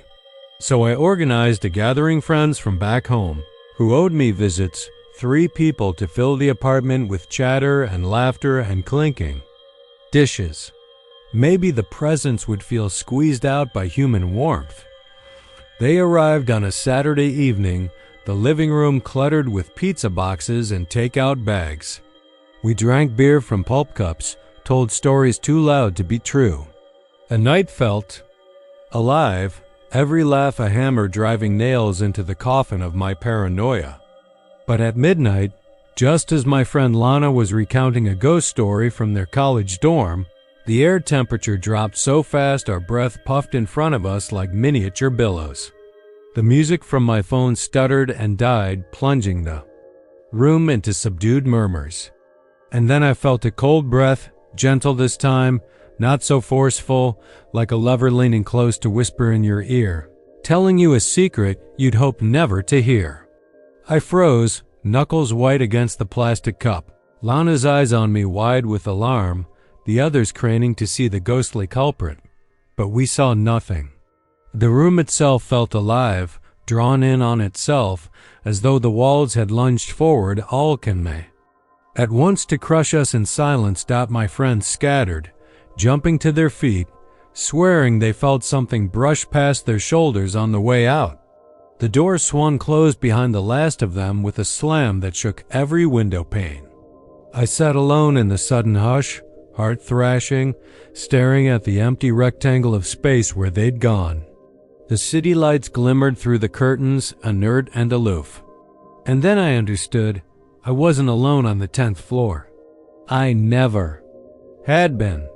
I was sharing the room with a presence older than the building, older, perhaps, than the city, bearing witness to every moment of vulnerability. Every lonely night, every sigh caught in the chest had enticed it closer until I invited it willingly, just by existing here. When dawn came, I found the courage at last to leave. I packed hastily, every object tossed into boxes without ceremony. As I carried the last bag down the stairs, the elevator shut off for repairs that morning, I felt the weight of my own breath again, but this time warm and ragged, entirely my own.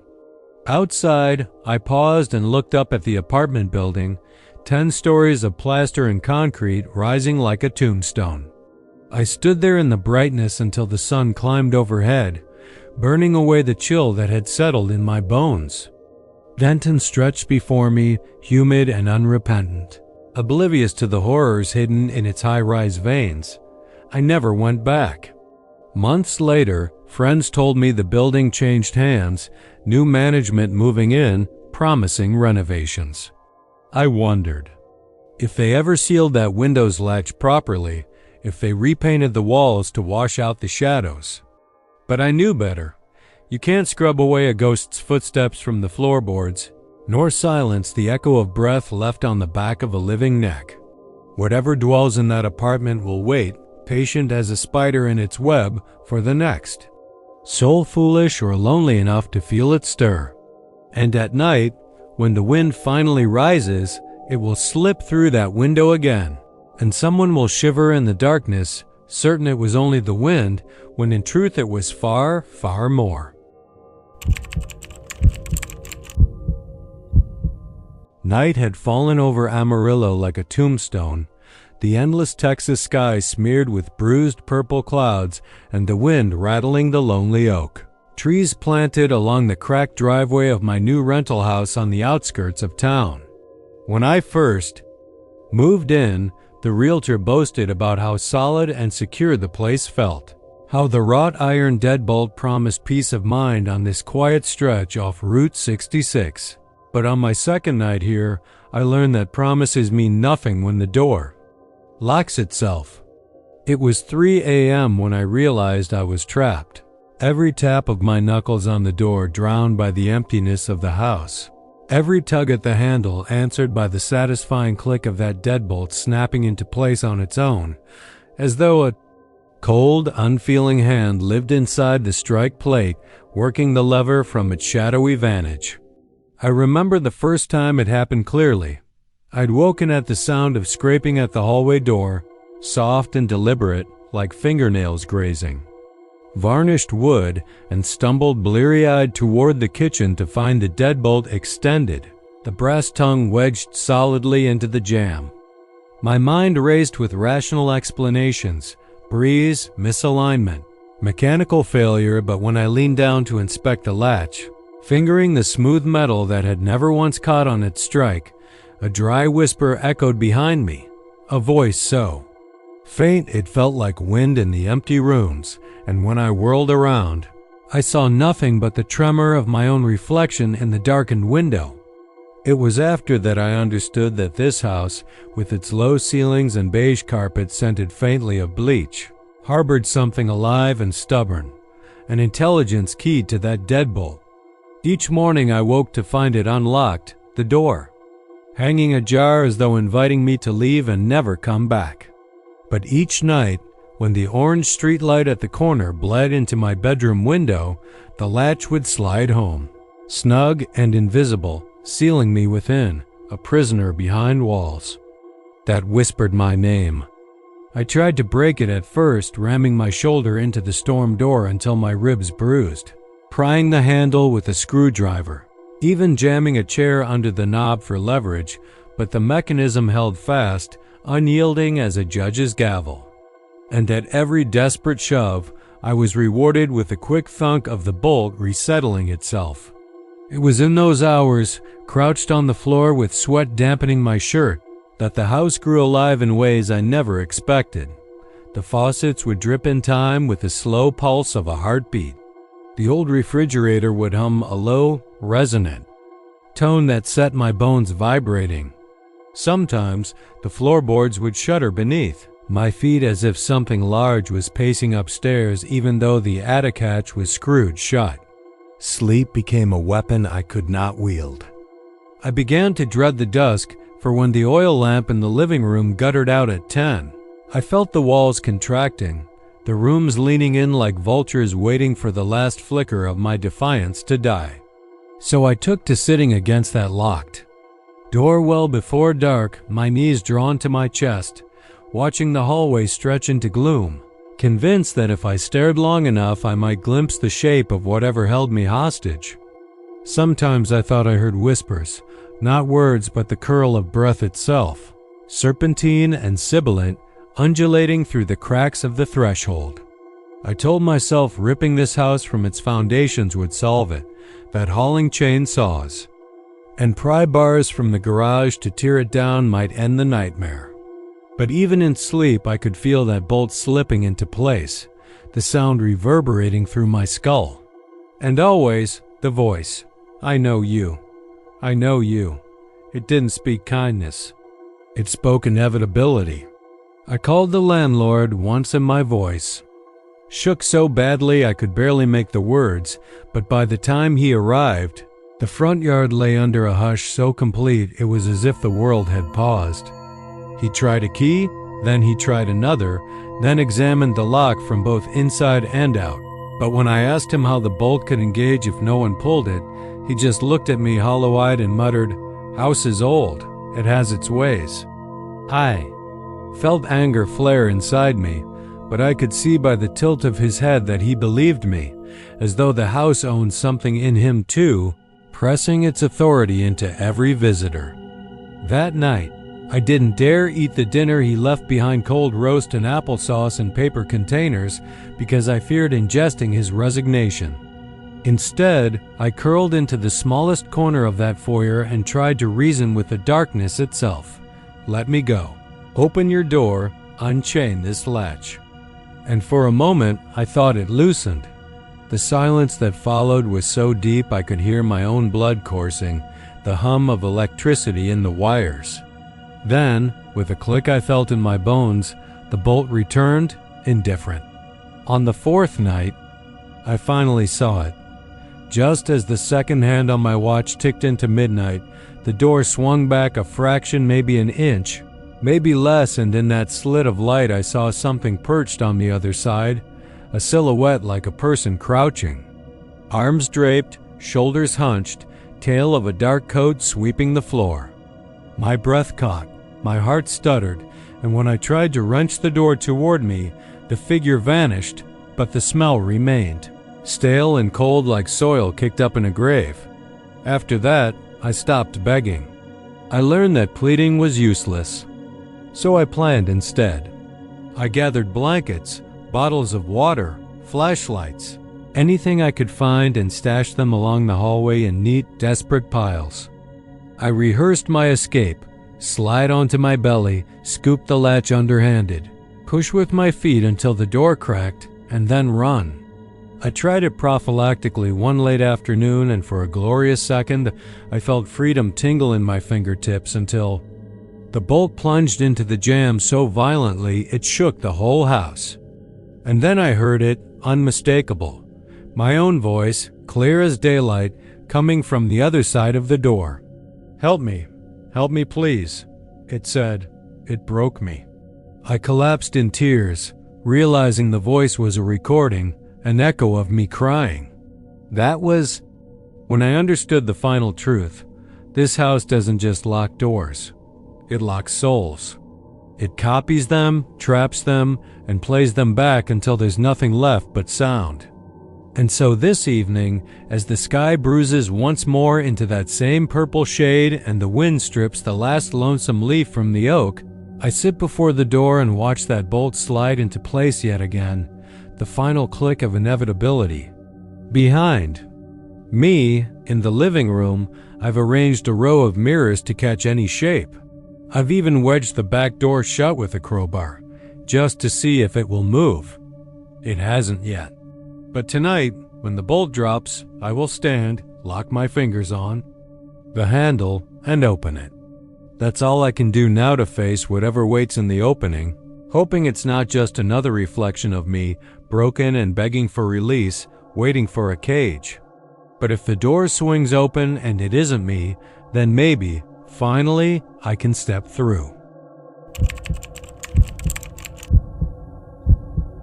The night air in Plano had settled into a humid stillness, the kind that clings to your skin and makes every breath feel sticky. Sarah leaned against the kitchen island, her shoulder grazing the cool granite, listening to the rhythmic cycle of the air conditioner. It was late, well past midnight, but the Texas heat still pressed against the windows, demanding relief. The steady hum of the HVAC was a lullaby of its own, one she'd come to rely on after long days teaching elementary art down in Dallas. She wiped her forehead, the soft glow of the thermostat reflecting off her eyelashes, and allowed herself to drift toward sleep at the kitchen bar. That's when she first heard it, a faint melody seeping through the vent above the refrigerator. It was childish, something an old nursery rhyme section at a public library might hold, but slowed down, each syllable drawn out, wavering as if the singer had lost their tongue. Hush, Lytle, baby, don't you cry. The notes melted into the mechanical roar of the air ducts, only to emerge seconds later on the next cycle, louder this time, desperate, pleading.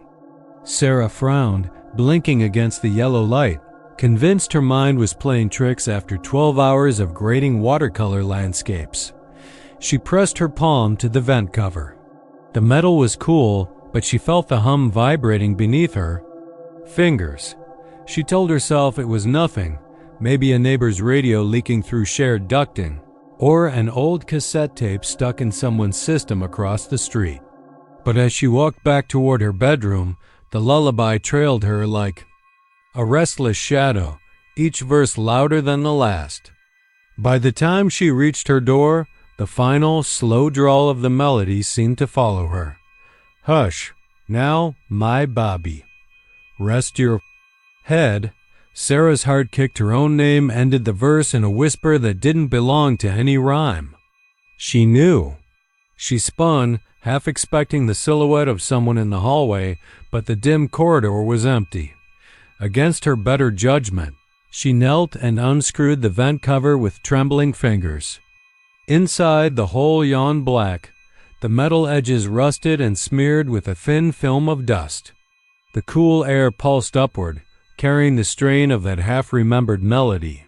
Leaning closer, Sarah felt a tickle of cold against her cheek, as if something small had exhaled beneath the grill. "This is stupid," she muttered, backing away, but her feet felt rooted. The song began again, threaded through the rush of conditioned air, and she recognized the words now were different, stripped of. "Innocence. Don't be frightened," it coaxed. "We'll sing together soon." Sleep became impossible after that. Sarah lay stiff on her mattress, the white sheet tangled around her ankles, her eyes darting toward the ceiling where the vent lay like a secret eye. She counted the puffs of air. 1, 2, 3, until the lullaby rose up and shattered. The silence. With a hiss, the melody warmed against her eardrums. "Mama, come closer." She bolted upright, clutching the sheet to her chin. Through the haze of adrenaline, she recalled an old newspaper clipping she'd skimmed months ago. Something about a child who vanished from a Plano neighborhood in the 1970s. Last heard humming a nursery rhyme before disappearing into the crawl space beneath the house. She shook her head, chalking it up to tired imagination history repeating itself in her dreams. But the next evening, she climbed into the attic, flashlight in hand, determined to prove there was nothing supernatural hiding in the ducts. The pull-down ladder creaked, and her sneakers scuffed against the wood as she hoisted herself into a space coated in decades of insulation dust. Ductwork snaked overhead, glinting silver beneath her beam. She followed the main line, tracking the route back to her bedroom's vent, footsteps slow so as not to stir every mote in the stale air. At a seam in the metal, she spotted a small handprint etched into the duct, as though someone had pressed a palm against it from the inside. The print was narrow, the fingers too delicate to be a grown woman's, and the edges were roughed, like fingernails had scraped in panic. Sarah's stomach twisted. She crouched, heart thumping against her ribs, and ran her fingertip along the print. The metal was cool, but sticky like the faint residue of old blood. The lullaby started again, so close she could have sworn it echoed in her own skull. Hush! Little baby. The tape of her rational mind snapped. Without thinking, she yanked at the duct seam, prying it open just enough to peer into the darkness within. At first, there was nothing. Then a shape shifted, a pale blur that might have been a fist groping for purchase in the void. Sarah stumbled back, sending a cloud of insulation into the stifling air. The lullaby grew jagged, skipping verses like a scratched record. "We missed you," it crooned, voice hollow, unchildlike doubt by the time she edged back down into the hallway. The attic hatch slammed shut behind her as if pushed by some unseen hand. She clutched the ladder, hands slick with sweat, and descended in a panic. She tore into her bathroom, locking the door, but through the vent above the towel rack, the lullaby unfurled again, each word curling around her throat. "I'm in here," it whispered. Sarah banged on the door with her fists, sobbing. The melody spun a tighter coil. "Let me out, let me." Then silence died in the brittle quiet. She listened. Nothing. She twisted the doorknob it held fast. She yanked again, the latch catching, releasing. The door flew open, and she dashed past, throwing herself against the living room couch. Her breath came in jags, arms clamped around her midsection as she tried to calm the panic. Then the phone rang, a shrill, brittle ring that cut through her nerves. She reached for it, hand shaking, and glanced at the caller ID. No number, just a blank screen. With trembling fingers, she answered. "Hello?" Static, then a child's coo. "Sing." "With me." The line went dead. A wind kicked up, though every window was closed. The vent grills rattled, and the lullaby thrummed beneath the furnace's roar. Scrambling to her feet, Sarah yanked at the sofa, dragging it across the floor. She stuffed. Couches against the front door, wedged the coffee table under the doorknob. Somewhere above, along the metal shafts of the ventilation, something scratched soft, desperate, like nails chasing for an escape dot at dawn. Her neighbor, Mrs. Langston, knocked until Sarah stumbled to the door, eyes bloodshot, hair matted. "I heard banging," the woman said. "Are you okay?" Sarah's voice broke. "There's someone in my vents." Mrs. Langston frowned, stepping inside. Sarah guided her trembling neighbor to the vent in the hallway. Together they pried the cover off and found only empty darkness. The neighbor offered to stay until morning, but at sunrise, Sarah packed a bag and left. She tossed the keys on the table and didn't look back as she walked down the driveway. The old house sat silent behind her, shutters drawn, its secret sealed in metal corridors she dared not revisit. She drove south without destination, heart pounding against the wheel. That night, in a cheap motel off the interstate, she tried to sleep. The air conditioner purred a cold, reliable machine soothing in its endless drone. She closed her eyes and let herself slip toward unconsciousness. Then, faint but unmistakable, came the lullaby drifting out of the vent above her bed. "Hush, little baby, don't you cry." And just before she could scream, a whisper curled at her ear. "Welcome home." I moved into the old bungalow on Argyle Street in East Austin in early June, drawn by the promise of creaking wooden floors and the faint hum of cicadas drifting up from the cracked pavement beyond my front porch. The previous tenants had left. In a hurry, they said, nothing to worry about but some plumbing quirks, so when I lifted the latch on my second night and found deep gouges carving their path across the varnished oak from the threshold all the way to my bedroom door, I blamed the landlord's dodgy renovation contractor. By morning, the gouges had grown wider. the gouge lines as wide as my thumb. The wood beneath raw and splintered, the edges stained dark, as though something had torn at it with fangs or claws oozing sap like ichor. I tried to scrub at the stain with vinegar and steel wool, but the marks refused to fade, and beneath my fingertips I could feel the grain of the wood still singed, still alive with memory. I slept that night on the couch in the living room, listening to slow scratches drift from the hallway floorboards, each rasp a deliberate exhalation, as if the house itself was drawing breath. In the morning, fierce sun carved bright triangles across the floor, but beneath one beam there lay fresh splinters, as though my absence of attention had rewarded the thing in the wood. I set up my phone to film the hallway at dusk, leaving its flashlight trained on the first gouge, but when I checked the footage, it was useless, just static and a low keening noise like wind through dead branches. The gouges retreated outside the frame, and when I looked up, a single droplet of something thick and coppery hung at the farthest tip of the deepest scratch. I tasted metal on my tongue. I spent the next afternoon researching the house's history at the Austin History Center, where I learned it had been built in 1926 for a traveling salesman who went missing in 1934, leaving behind a wife who claimed she heard scratches like church bells each night before he vanished. His body was never found. That evening, armed with that knowledge and an iron poker from the fireplace, I crouched at the edge of the gouge and tried to scrape at its depths, but the wood resisted, flexing under the poker tip as though it were living flesh. The hollow groan it made was too low to be made by wood. I flushed. The poker dropped at my feet, and I backed away, muscles trembling.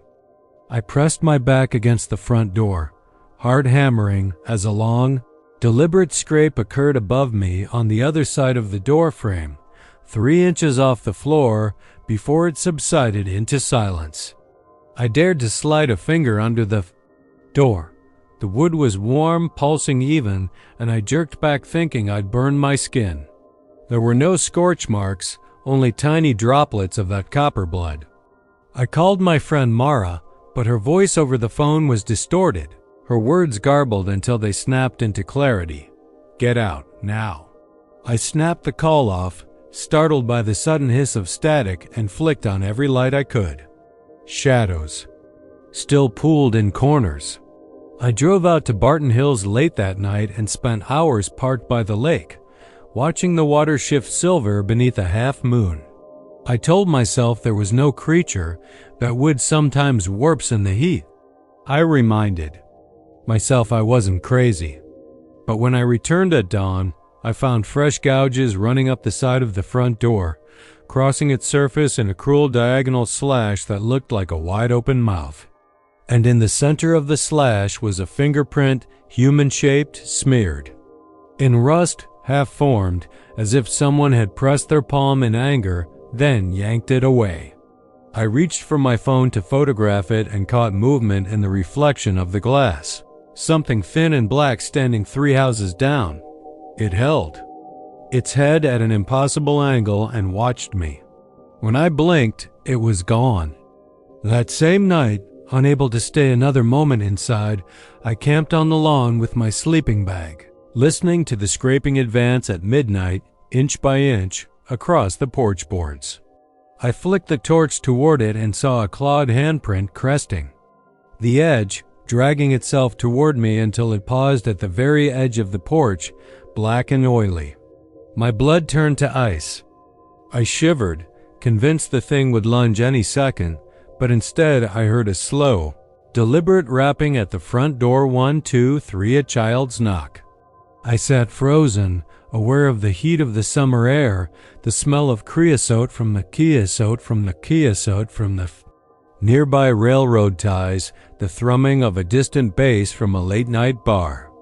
The knocks came again, deeper, more insistent, until they merged with the scratching at my feet. I stood, unzipping the bag, feeling panic coil. I wanted to run, but fear held me in place. Through the bay window I saw the claw marks sliding along.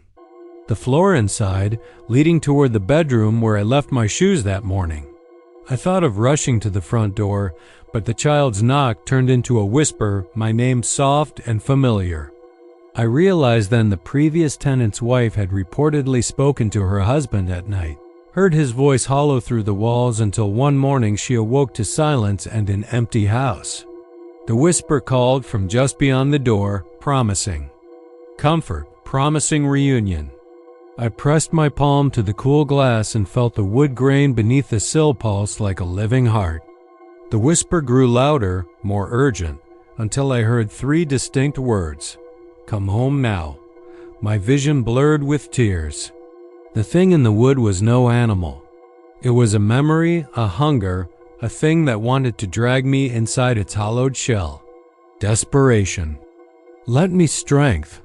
I sprinted down the sidewalk as the house seemed to inhale behind me, the scrape of claws advancing along the porch erupting into a roar that shattered the night. I didn't stop until I reached my car, breath ragged, hand shaking on the keys. I didn't dare look back until the sun was high and the street was empty. When I finally glanced at the house from my side mirror, the front door stood wide open, the gouges igniting under the morning light. But what froze me was the path of marks across the front lawn, deep ruts gouged into the earth, the same width as the claws that had carved my floors, leading straight to the curb and disappearing. Into nothing. I never moved back in, but sometimes, driving past that street on Anderson Lane, I glimpse black smudges on the doorframe, and in the quiet of my own home, I can hear scratching beneath the floorboards, soft as a lullaby, drifting up through my own hardwood floors. I sleep with my phone recording, but always the footage fails. And each morning I wake to find a new gouge in the wood leading from my front door to my bedroom, reminding me that whatever lives in the grain will never let me go. It was just past midnight when my phone buzzed, the glow too bright against the darkened kitchen. I rubbed my eyes and saw her number flashing on the screen, Mom, my mother's name in blue pixels, typing indicator shimmering in the corner. I stared for a long moment, heart thudding so loud I was certain the cicadas outside would drown it out, but the house was silent except for the hum of the ancient fridge. My thumb hovered over read and I almost didn't tap it. I don't know why I answered. Maybe I was hoping it was a cruel joke, or maybe I wanted the world to make sense again. When I opened the message, it simply read, I'm outside. No exclamation point, no emoji, just that. I swallowed, feeling the sticky July heat press against my skin even indoors. Austin nights are like that. Thick as stew, impossible to slip out of. I texted back, fingers trembling, who is this? There was no immediate reply. Instead, the room seemed to grow colder. I looked around at the dated sunflower wallpaper peeling at the corners, at my father's old recliner draped in. A crocheted Afghan mom had made.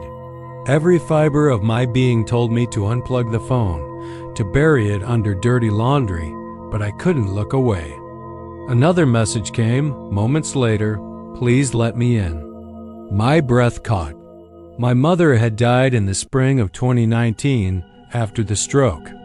I'd held her hand as she slipped away, felt her last trembling breath leave her lips. The doctors had called it natural causes. She was 74 and frail, but I knew those strokes came because of the anger she'd bottled up, the regrets she never spoke. I hadn't gone home to West Texas in over a year. I'd stayed in my cramped North Lamar apartment, letting the city's hum fill the void. I stood, the wooden floor cool beneath my bare feet, and peered through the window. The porch light cast long shadows across the cracked concrete. Nothing moved. The neighbor's oak tree rattled in the breeze, scattering dead leaves.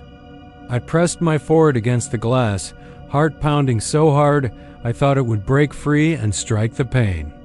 No one was there, I texted. Prove it. Seconds stretched, then the reply, I'm standing under our magnolia tree.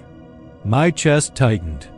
The ancient magnolia grove in our backyard had been her pride, a cluster of trees she'd planted decades ago, when Daddy was still building that shed out back. They used to bloom white in early summer, petals drifting like snow. But they'd grown wild after she died, limbs heavy and twisted. The thought of her standing there, beneath those mangled boughs, made my skin prickle. I unlocked the back door, whispering her name into the night. The screen's glow lit my hand as I texted, "I see no one." At that instant, a breeze drifted through the kitchen, carrying the faintest trace of honeysuckle and something else smoke, maybe, or the coppery tang of blood. My phone buzzed again. Look up. I forced my gaze upward into the dark domes of the magnolia. Moonlight filtered through the leaves, illuminating a shape perched on a low branch.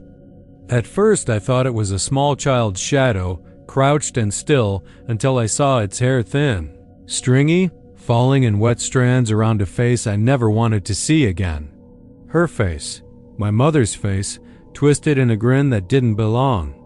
To her, her eyes shone like moonstones, unblinking. I stumbled backward, tripping over the threshold. The front door slammed shut behind me, though I hadn't touched it. My phone fell to the floor, screen shattering. I scrambled, palms skidding over the tile, and burst into the living room. The message thread was gone, just the ghost of her. Name blinking at the top of the screen. Then, just as the phone died, I heard footsteps. Not heavy prints like mine, but soft, deliberate taps on the hardwood floor. She was inside. The rugs muffled the sound at first, but then I heard it again. Closer tap, tap like someone tapping their fingers on the wood. My blood ran cold as the air in the room turned frigid. I could see my breath misting in front of me. I reached for the shotgun I'd inherited from Daddy, stored taped in the closet. My fingers were stiff and fumbling as I raked the lever back. The click echoed like a starting pistol. I backed toward the sliding glass door. Phone now dead, shotgun raised, every nerve screaming at me to run. The footsteps stopped. Silence fell, so deep it roared in my ears. Then the front door creaked open. The heavy oak warped as if something was forcing its way inside, pushing the door against its hinges. I raised the shotgun, voice a ragged whisper. "Mom?" The thing that answered didn't speak. It stood in the doorway, tall and impossibly thin, wearing Mom's blue cardigan and one of her flowery dresses. Its face was stretched, lips pulled back to reveal teeth that gleamed like ivory shards. I squeezed the trigger. The blast shook the house, rattled the windows, and sent a wave of pain through my shoulder. The thing didn't falter. It tilted. Its head, hair drifting around its skull, and it spoke in a voice that was hers but not. "Let me in." I fired again. The recoil threw me backward, and I fell hard onto the floor. Dust rose from the ceiling as the walls vibrated. When the ringing in my ears subsided, the thing was gone, and the front door swung wide, night air rushing in.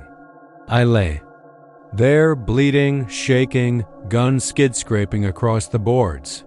My mother's number flashed on the dead phone's cracked screen. A final text. "You can't leave me." I forced myself up, ignoring the burn in my shoulder. I stumbled past the shattered screen and out into the humid darkness. The backyard was empty, save for the old magnolia trees bowed under moonlight. Fireflies blinked in the grass like errant stars.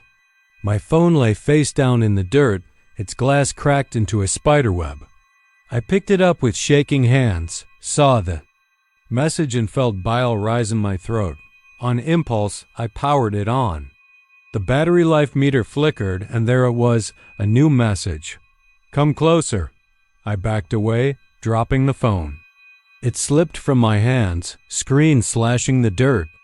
When I looked up, I saw her standing beneath the largest magnolia, pale face almost luminous, limbs twisted around the trunk like vines. She raised a hand to wave. Her fingers were impossibly long, more branches than bone. I turned and ran, stumbling. through the tall grass, shotgun forgotten in the kitchen. The night swallowed me whole as I crawled under the fence and onto the gravel road. My phone buzzed one last time in the grass behind me. I didn't stop. I didn't look back. The only thing I could hear above my own ragged breath was the steady thrum of cicadas and faint but unmistakable, the distant buzz of a message arriving. I moved to Laredo in the dead of winter because I believed isolation would help me finish my book. The days were pale, the sky a uniform sheet of washed-out gray, and I spent my mornings at the window, staring across a yard of dead grass and scrub brush that held more thorn than promise. The thermometer rarely climbed above freezing, and when a cold wind slid off the Rio Grande, it carried a bitterness that made the bare limbs of mesquite shiver in restless torment. Then, on my third night, the smell came drifting through the cracked window at 2:30 in the morning, a whisper of something impossible, like the echo of spring in a tomb. The scent was light but insistent, fresh as rain on stone and perfumed, with that delicate sweetness I remembered from childhood road trips through fields of bluebonnets. It settled around me in wisps that lingered in my eyelashes and clung to my hair like invisible pollen. I rubbed my arms against the rough wool of my blanket, telling myself it was a trick of my mind, nerves unleashed by too many hours of staring at blank pages. But the odor was there again the following night, stronger this time, as though someone had turned a hose on a hidden garden just outside my door. I wandered into the living room, breath puffing white in the lamplight, and followed it to the front door, where I caught the faintest glimmer of pale blue where only asphalt and dusty soil should have been that morning brought no comfort. When the sun rose, it found no bluebonnets dancing in the yard, only the gray scrub and patches of frozen earth. Still, the smell lingered in my clothes, and I thought I spotted tiny green shoots in the cracks of the concrete porch. I knelt to brush away slivers of frost, but there was nothing, just dirt crumbling under my fingernails. I told myself I was losing grip, that winter madness had come for me. I burned old newspapers in the fireplace, hoping the smoke would chase away the phantom flowers, but the scent of bluebonnets turned to something acrid in the flames, choking, as if the blossoms themselves wanted to resist destruction. That night, when the wind slunk along the eaves of the house, I heard something soft on the porch, a scraping, like claws on wood. The smell surged into the room, and I froze, heart pounding, like a steel hammer. I shone my flashlight through the front window and saw a cluster of shapes at the threshold, tiny stalks tipped with blue petals nodding in the breeze. Their stems were long and thin, impossibly fine, as though they'd been sewn from spider silk. I threw open the door, expecting them to be gone, but instead they quivered, hesitated, and then unfolded toward me, leaning until the petals brushed my boots. My skin prickled, and I staggered back, slamming the door before I could see more. Over the next few days I scoured every inch of the yard, discovering long rows of furrows in the frost-hardened ground, too precise to be the work of a deer or stray dog. They ran from the fence to my front steps, like tracks made by someone kneeling in prayer. Each evening the breeze would bring that scent, and each morning I'd find an empty vase of glass on the porch, filled with cold water and nothing else. One night I set up my camera, aimed through the window at the spot where I'd seen the flowers. In the still dark hour, a pale light blossomed across the yard, a phosphorescent sheen, like a submerged field lit by moonlight. A figure moved among the stalks, slow and deliberate, bending and straightening as if tending to an unseen garden. I panned the camera to capture its face, but all I recorded was a blur of dark cloth and a shifting halo of petals. I called the County Extension Office, hoping for some rational explanation, an invasive species throwing an out-of-season bloom, maybe, or a scientific anomaly. The voice on the line was courteous but puzzled. They'd never heard of bluebonnets in December. I asked if anyone had reported similar sightings around Webb County. Silence, and then a polite assurance that if I could get them a sample, they'd study it. I spent the next day gathering soil, snipping at a lone seedling that had forced its way through the floorboards on my back porch. The stem broke with a flick, and I held the fragment in a jar. By nightfall, the smell had shifted again, sweeter now, almost honeyed, and in the morning the tiny cutting was gone. The jar empty. Sleep became a thin thing, punctured by violent dreams of fields alive with movement, of hands turning the earth and pressing seeds into the cold dirt. I'd wake covered in sweat, my throat tight, the smell of wildflowers so strong that I forced myself to breathe through a cloth. On the 5th night, I dreamt I was planting them myself, row after perfect row beneath a leaden sky, until the ground glowed blue and the air tasted of pollen. When I woke, I found furrows carved into the mattress, long and neat, stained with my sweat and something darker, like the memory of blood. The house itself seemed to shift. Doors that had closed solidly now rattled in their frames, and the windows flickered with condensation from the phantom garden outside. I tried to board up the front, nailing plywood across the glass, but by morning the boards were peppered with holes small enough for seedlings to slip through. Each hole was surrounded by damp earth and little footprints, as though the plants themselves had toes. Panic settled in my chest like ice. I loaded my car at dawn, determined to drive back north before the town swallowed me whole. But when I turned the key, the engine choked and died. I banged the wheel, cursed the battery, but the starter refused. Behind me, the quiet of the empty street was broken only by that faint, mocking perfume dot and the gathering light. I saw them, hundreds of bluebonnets carpeting the yard, a living ocean of petals glowing against the gray landscape.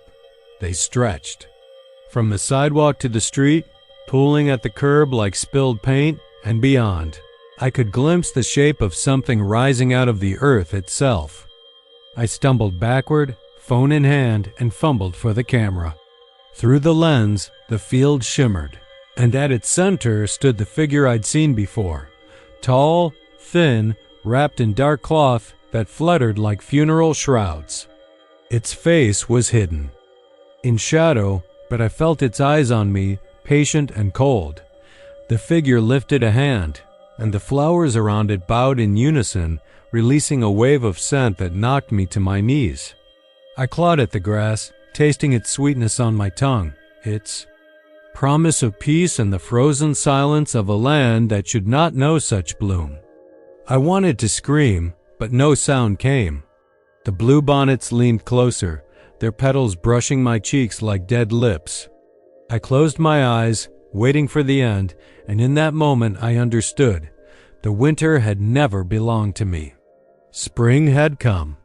For this place long ago, tended in the darkness by hands that never tire. And now it had found its home inside me. When the neighbors found my house, the door was ajar and the yard was silent once more, empty of flower and footstep alike. Inside, the walls were lined with broken pots and shattered glass, and on the floor, buried beneath a tangle of petals, lay my notebook, its pages wet and unreadable, the ink blurred into a smudge of words that meant nothing. Of me, there was no trace, only the faintest whisper of something sweet carried on the wind, like a promise that spring would return even in the dead of winter. He woke to the soft wash of amber light spilling from the living room, the bluish glow of the television set carving jagged shapes on the cracked plaster walls like restless ghosts. At first he thought the power had tripped downstairs an errant flicker from the hallway fixtures that sometimes happened in this old El Paso building in the dead of night. But as he stumbled toward the sound, he realized with a slow thump of dread that the set was on in his apartment, casting a loop of images, flickering through static like a fractured dream. The remote lay on the coffee table, its batteries corroded and empty. He had tossed it months ago, planning to replace it, but never did. He'd gone to bed early that night, exhausted from a 12-hour shift at the warehouse, and hadn't risen since. Now the air in the apartment tasted of stale tortilla chips and the distant hum of his window air conditioning unit, which did nothing to cool the March desert heat creeping through the cracked frame. As he crossed the threadbare rug, his heart hammered when he saw what was playing on the screen. Home videos, grainy and sun-washed, of himself asleep in his own bed.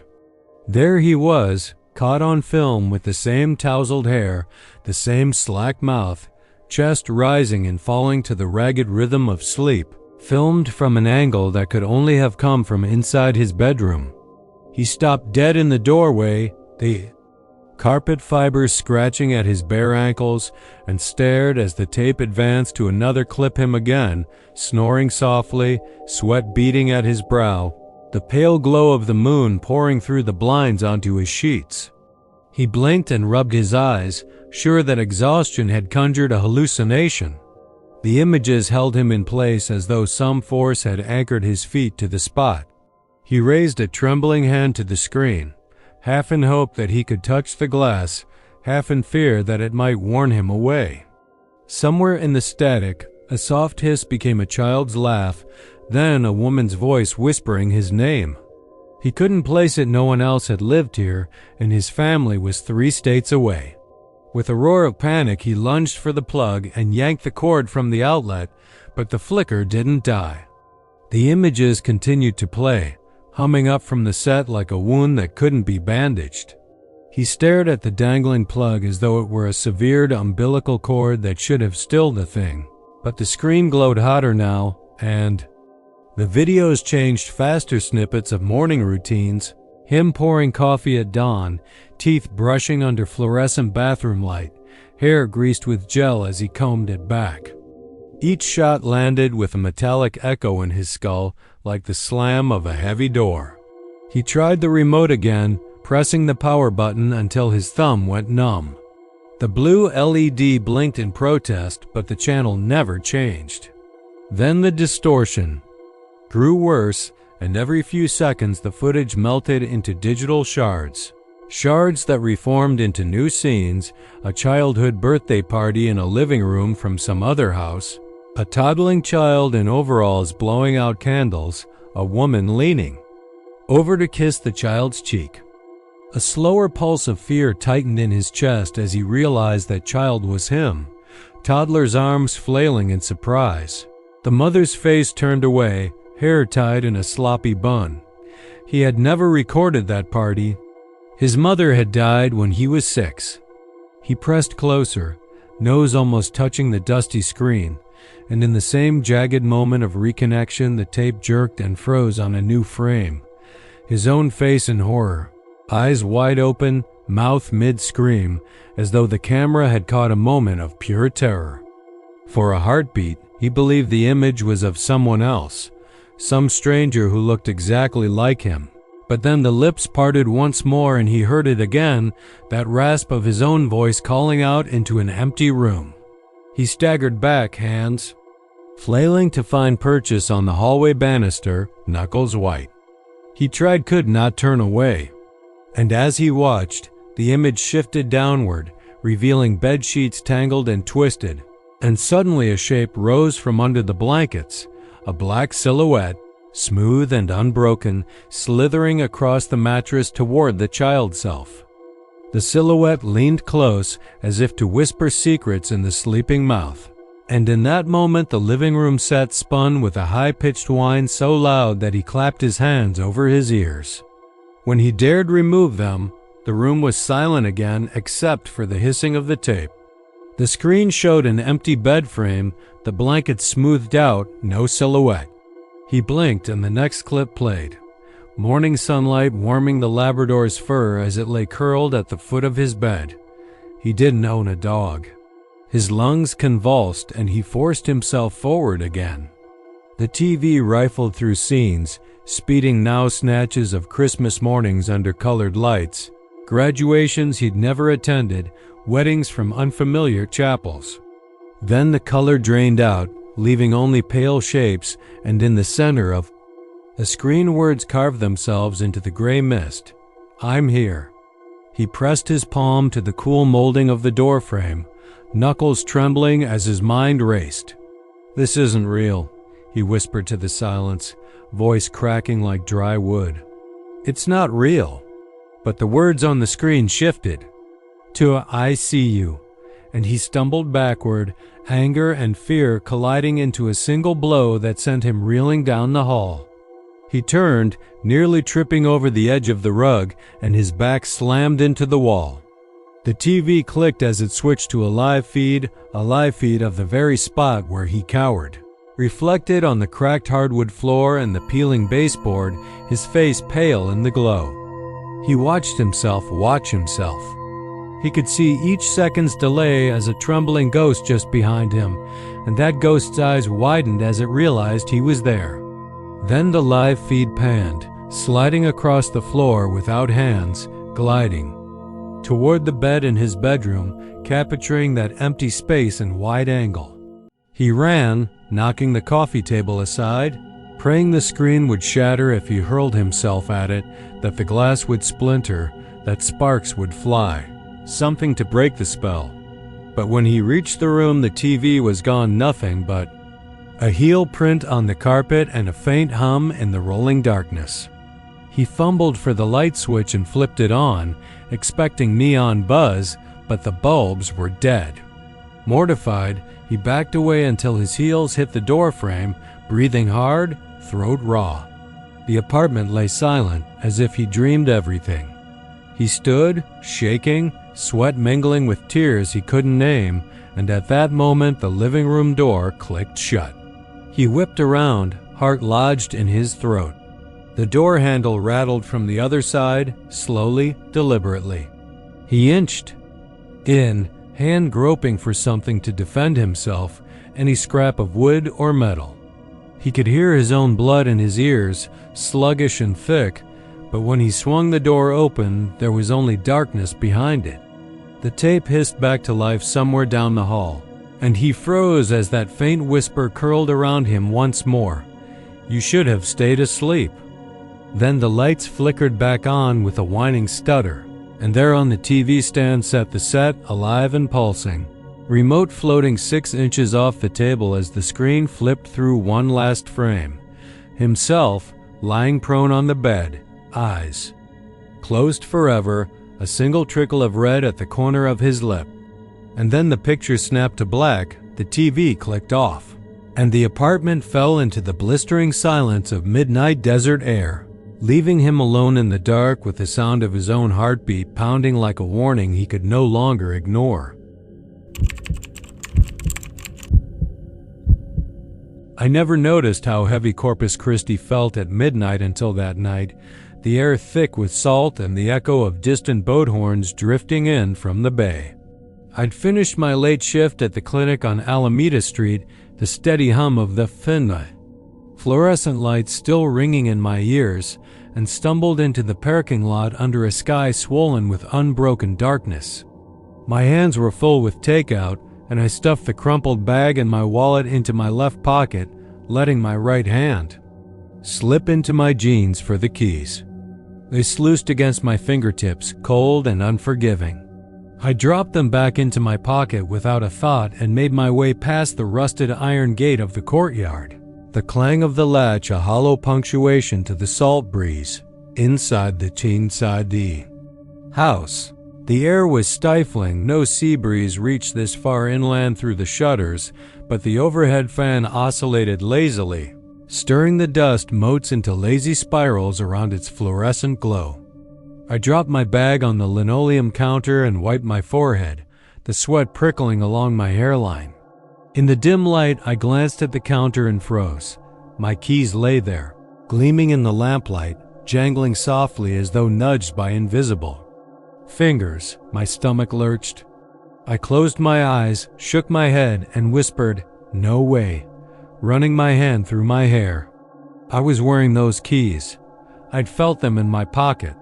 I reached into my pocket, and sure enough, there they were, snug against the seam of my jeans. They rattled back in acknowledgement. When I looked back, The keys on the counter had stopped moving, but the faintest echo of metal against metal lingered in the air. I crossed to the counter, every step deliberate. My shoes slapped against the creaky vinyl tiles. I reached for the keys on the counter and found nothing but the cool surface beneath my fingers. My heart began its slow drumbeat, and the overhead fan stuttered, the light flickering twice before stabilizing. The hush that followed was too complete, as though the world outside had held its breath along with me. In the kitchen window, I saw the only other movement, the silhouette of a car, half hidden beneath a drooping crepe myrtle, headlights off. I cocked my head, trying to place the make a sedan, maybe a Buick, but its shape felt wrong, the angles too flat.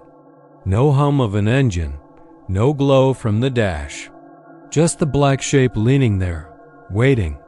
I yanked open a drawer and snatched a flashlight, one of those old camping torches that still worked months after I'd forgotten to replace the batteries. The beam carved a wedge of yellow light across the yard. The car was gone. Only the myrtle remained, branches twisting like dark fingers around the broken fence. I exhaled so hard the beam shuddered.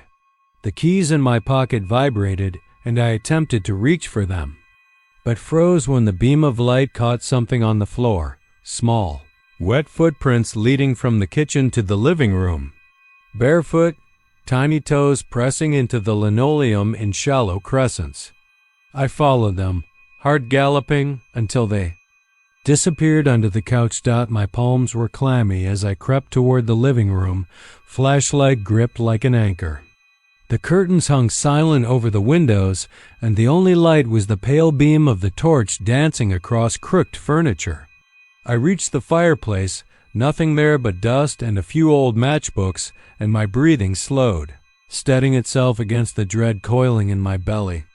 And then the keys on the counter rattled again, a staccato clatter that echoed off the walls, rising in tempo until it was a frantic chorus. "Stop," I croaked. The words sounded weak, desperate. My voice echoed hollowly. Nothing changed. The keys rattled faster, then a pause, then a single, resounding clang. I spun around, pointing the torch at the hall. The beam wavered as I ran down the corridor, legs pumping, flashlight bobbing toward my bedroom door, where a thin sliver of light glowed beneath. I hadn't left any lights on. I pressed my ear to the door and heard a low creaking, like a knee bending under weight. The light grew brighter with each breath I held, and through the crack I saw the keys on my dresser now spinning in a slow dance, catching the slim beam and scattering it across the walls. Then the dresser drawer opened a crack, a quiet shift, and something inside groaned, as though straining against its hinges. Stumbling back, I kicked the door shut and cradled my shoulder against it. The rattling started again, a furious percussion. On the other side, my mind reeled. Keys that belonged in my pocket, rattling on counters, spinning on dressers, dancing in drawers. Hands that weren't mine at work. Presence. I fumbled for my phone, dialing 911 on trembling digits, but the screen went black before it registered. No signal. I smashed the power button, then cursed when the blackout persisted. I shook the phone, like a capsule hoping to dislodge static. Nothing responded. The only sound was the rattling soft, now distant, like the echo of nails tapping on a coffin lid. My first instinct was to run, but where? The front door? The keys were everywhere but in my hand. I pressed one shoulder to the door and slid down until I was sitting on the floor, legs drawn tight. The rattling trickled down the hallway, coming closer, lighter, softer, as though the entity was savoring the sound, drawing nearer to share its joke. Then the hallway light snapped on, brilliant white, and I squeezed my eyes shut. The rattling ceased abruptly, like the mute button clicked. When I peeled open my eyes, the door in front of me hung empty, no hallway, just a flat, painted surface with no knob. My pulse thundered, my skin crawled. The normal cues, the sense of where I was, evaporated dot, and then I heard the whisper, a breath so close it made my teeth chatter. You forgot me. The voice, I knew it. A child's voice, thin and hollow, like wind slipping through split wood. My chest jerked. 6 years ago, my daughter, my little Maggie, drowned in the bay, slipped beneath the water when I wasn't looking. 6 years. And I'd never forgiven myself. I collapsed against the door, breath hitching. Sorry, I whispered, my tears hot on my cheeks. I'm sorry. The light pulsed, and the door dissolved into a tangle of seaweed and salt-crusted boards. I found myself standing on a narrow dock above dark water, the gulf stretching out under a moonless sky. The wind carried the scent of brine and something else, something like rot and lily. At the end of the dock stood a little girl in a soaked dress, her hair plastered to her face, her eyes black hollows reflecting the torch beam I still gripped. She watched me, expression unreadable. Then she lifted a pale hand and held it out, palm up, where water dripped from her fingers in silver beads. Play with me, she said, voice soft as waves against pilings. I dropped to my knees, my legs trembled. Maggie, I whispered. Maggie, I'm sorry, she tilted her head. You lost me. The dock vibrated, a deep, mournful hum rising from the water below. The keys in my hand rattled once, twice, faster, an echo of that first clang. I looked down at the beam in my fist. The flashlight flickered and died, casting me into a darkness so thick it felt tactile. Something crawled over my skin, a cold. So intense my teeth felt brittle. Then I was falling backward, through the floorboards, through the ceiling, through the air. My back hit something soft, my bed. I jerked awake, gasping, tangled in damp sheets. The overhead fan hummed steadily. I lay there panting, sweat-soaked, mind scrambled. My phone buzzed on the floor. I leaned over and saw a single text. I'm outside. I froze. My phone buzzed again. I reached for it, fingers shaking. The screen showed the keys icon for ringing, an incoming call from Maggie's number. My breath hitched. There was no number. She'd been gone 6 years. My eyes flicked to the counter, and there they were, my keys, resting on the laminate like they'd never moved, as silent as a gravestone. And somewhere outside, I heard the softest whisper. A wind through the crepe myrtle. Don't forget me again. It was 3:33 in the morning when the window slid open, and I felt my heart rise into my throat before I even realized what was happening. I double-checked every latch before crawling into bed, the old metal locks whispering shut against the wind that rattled the frames. Dallas nights in late spring could be warm and sticky, but there'd been a sudden chill tonight, a low hum in the air that tasted of rain yet promised something more corrosive. I'd woken twice before, once to the sharp scrape of a branch against the siding and again to the low moan of the city beyond my bedroom walls. But this wasn't a dream or a trick of the imagination. The window eased itself apart, the glass whispering against the frame like fingernails on slate, leaving an opening wide enough for a person to slip through if they wanted to. My breath caught, and I lay still for an eternity, willing my pounding heart to settle into silence. I could feel the shift in the room's air, a faint current that carried in the scent of something damp and rotten, like waterlogged earth curling at the edges of a fresh grave. My feet ached to plant them on the floor, to scramble away, but my body wouldn't obey. I pressed my back into the headboard, trying to slow my breathing, but each inhale felt like glass shards in my chest. I could hear it then, the soft scrape of leather against hardwood.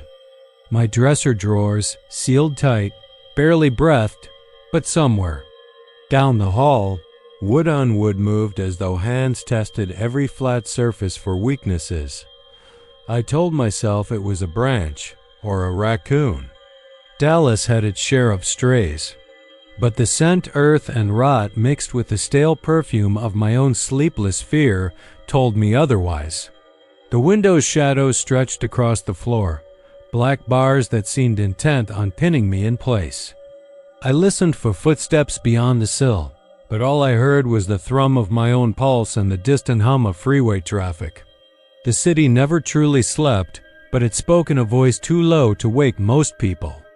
Tonight, I was the only one listening. I'd moved into this old bungalow in East Dallas 2 months ago, drawn by the low rent and the promise of quiet streets lined with crepe myrtles. My landlord had warned me about the house's quirk stores that jammed in winter, creaks that echoed through empty rooms, but he'd sounded almost affectionate, as though he missed those odd nocturnal visits. I'd laughed it off, chalked it up to age and wood and wind. Now the house felt less like shelter and more like a trap, its timbers alive with ancient grudges. The window's latch dangled uselessly in the frame, and a thin strip of moonlight fell across the bed, illuminating half my face as I stared at the opening. I remembered the first time I had trouble sleeping here, how I'd woken to the sensation of being stared at, like eyes burned into my skull. I'd told myself it was exhaustion, that stress from work was getting to me. But as I lay on my side, now my cheek pressed against the pillow soaked with sweat, I knew it was something else watching, just out of sight. I fought the urge to turn on the bedside lamp to banish the shadows with harsh bulbs and bright light. Darkness was a friend of mysteries, a veil that hid too much. But I needed to see. I threw the covers aside and swung my legs over the edge of the bed, bare feet finding the cold hardwood. Each step toward the window was a negotiation with terror. I imagined a figure perched on the sill, limbs bent at impossible angles, waiting to drop into my room. My hand hovered over the chain lock on the window, but there was no chain to slide. It had been torn free, the metal links dangling grotesquely from the frame like entrails. I knelt by the sill and peered into the empty backyard. The neighbor's yard was dark, the chain link fence a mere silhouette against the faint glow of the streetlight. No footprints in the gravel path, no sign that anyone had been there at all. But then I saw it, a smear of dirt on the inside of the glass, a handprint, smudged at the edges as though a gloved palm had pushed the window open from the outside. The dirt was fresh, moist, and sticky, and beneath it, the swirling grain of the oak windowsill bore scratches, irritations that hadn't been there the day before. A gust of wind rattled the window frame, and I jumped back, heart hammering. My pulse echoed in my ears like a warning drum. I reached for my phone on the nightstand, but the screen lay dark and unresponsive. No battery, no signal. This house sat just on the edge of all TE coverage, barely a whisper of a bar. My calls went nowhere. I shivered, despite the warmth of the mattress seeping into my legs from where I disturbed the bedding. I could feel my hands trembling as I clasped them together, fingertips digging into palms, and then I heard it, the soft shuffle of cloth, the faintest scrape of something sliding across hardwood floors. It sounded deliberate, purposeful.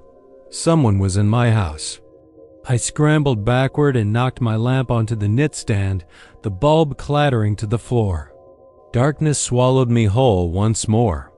I stifled a scream, pressed both hands over my mouth, and counted the seconds until the lamp's electric cord snapped and the lamp lay still. I whispered into the dark, "Who's there?" My voice was a dry croak. No answer, yet every hair on my body stood on end. I could sense the presence, a cold gravity pulling at my spine. It felt curious, cautious.